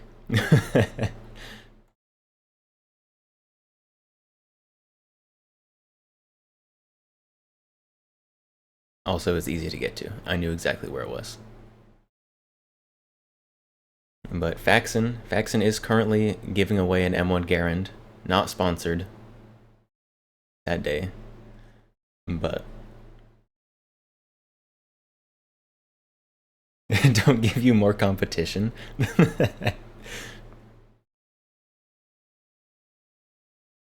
but two of my community entering increases the chance that one of you guys wins, which is cool for me. Not for you if it's not you, but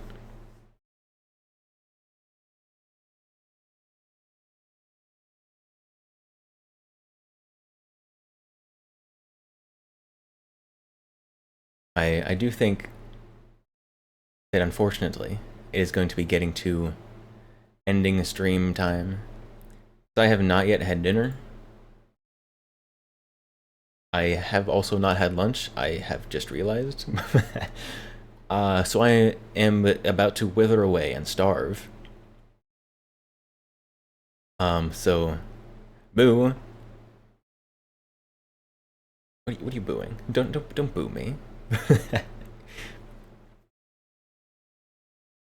But we're gonna be calling stream here pretty soon. Go energize, I will be. But this week, I meant to put the schedule up yesterday, but I promptly forgot. I posted it on Twitter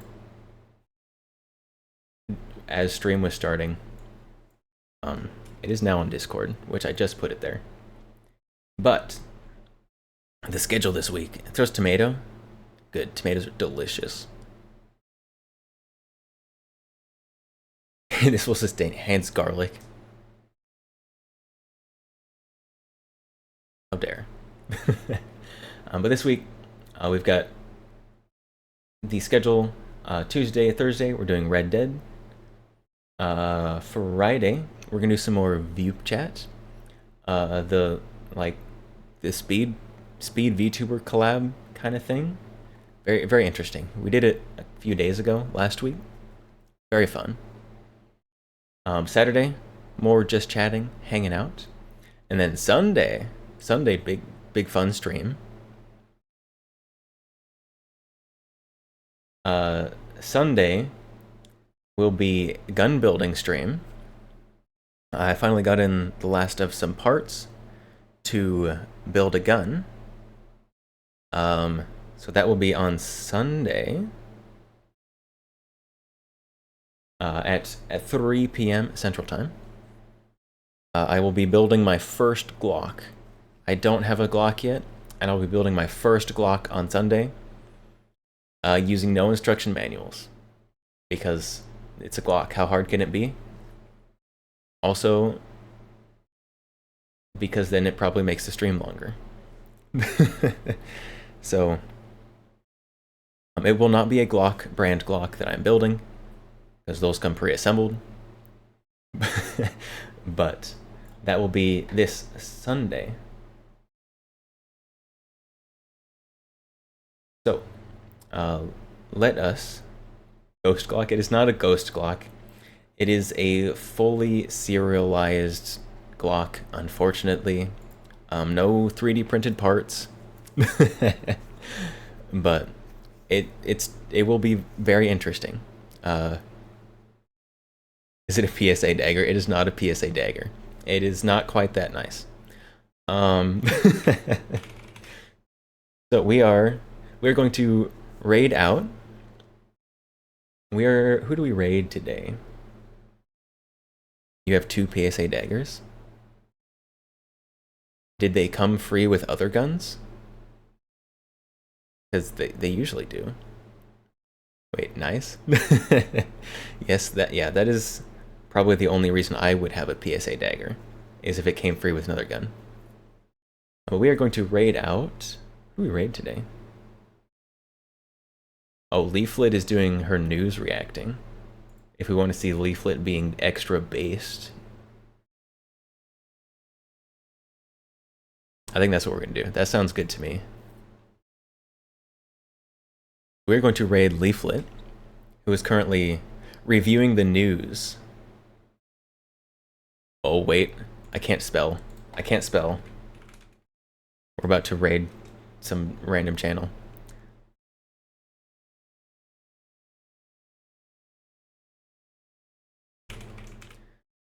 Alright. There we go. Now we're raiding the right channel. So, thank you everyone for stopping by, hanging out today. Chatting, doing nonsense. I am going to have dinner and have a good night. So all of y'all also have a good night. I will see you all next time, which is tomorrow. Tomorrow is a bit of an earlier stream, so if you are able to make an earlier stream, that is when stream is tomorrow. Until next time, I will see y'all later. Yeah, this is where I would plug my socials if I used them better. I will see y'all later. Never Enough Ammo, Majestic Potato, Guns and Knives. See you later. Anyone else who is still hanging around, lurking, I will see you later. Thank you everyone for stopping by and hanging out, and I will see you all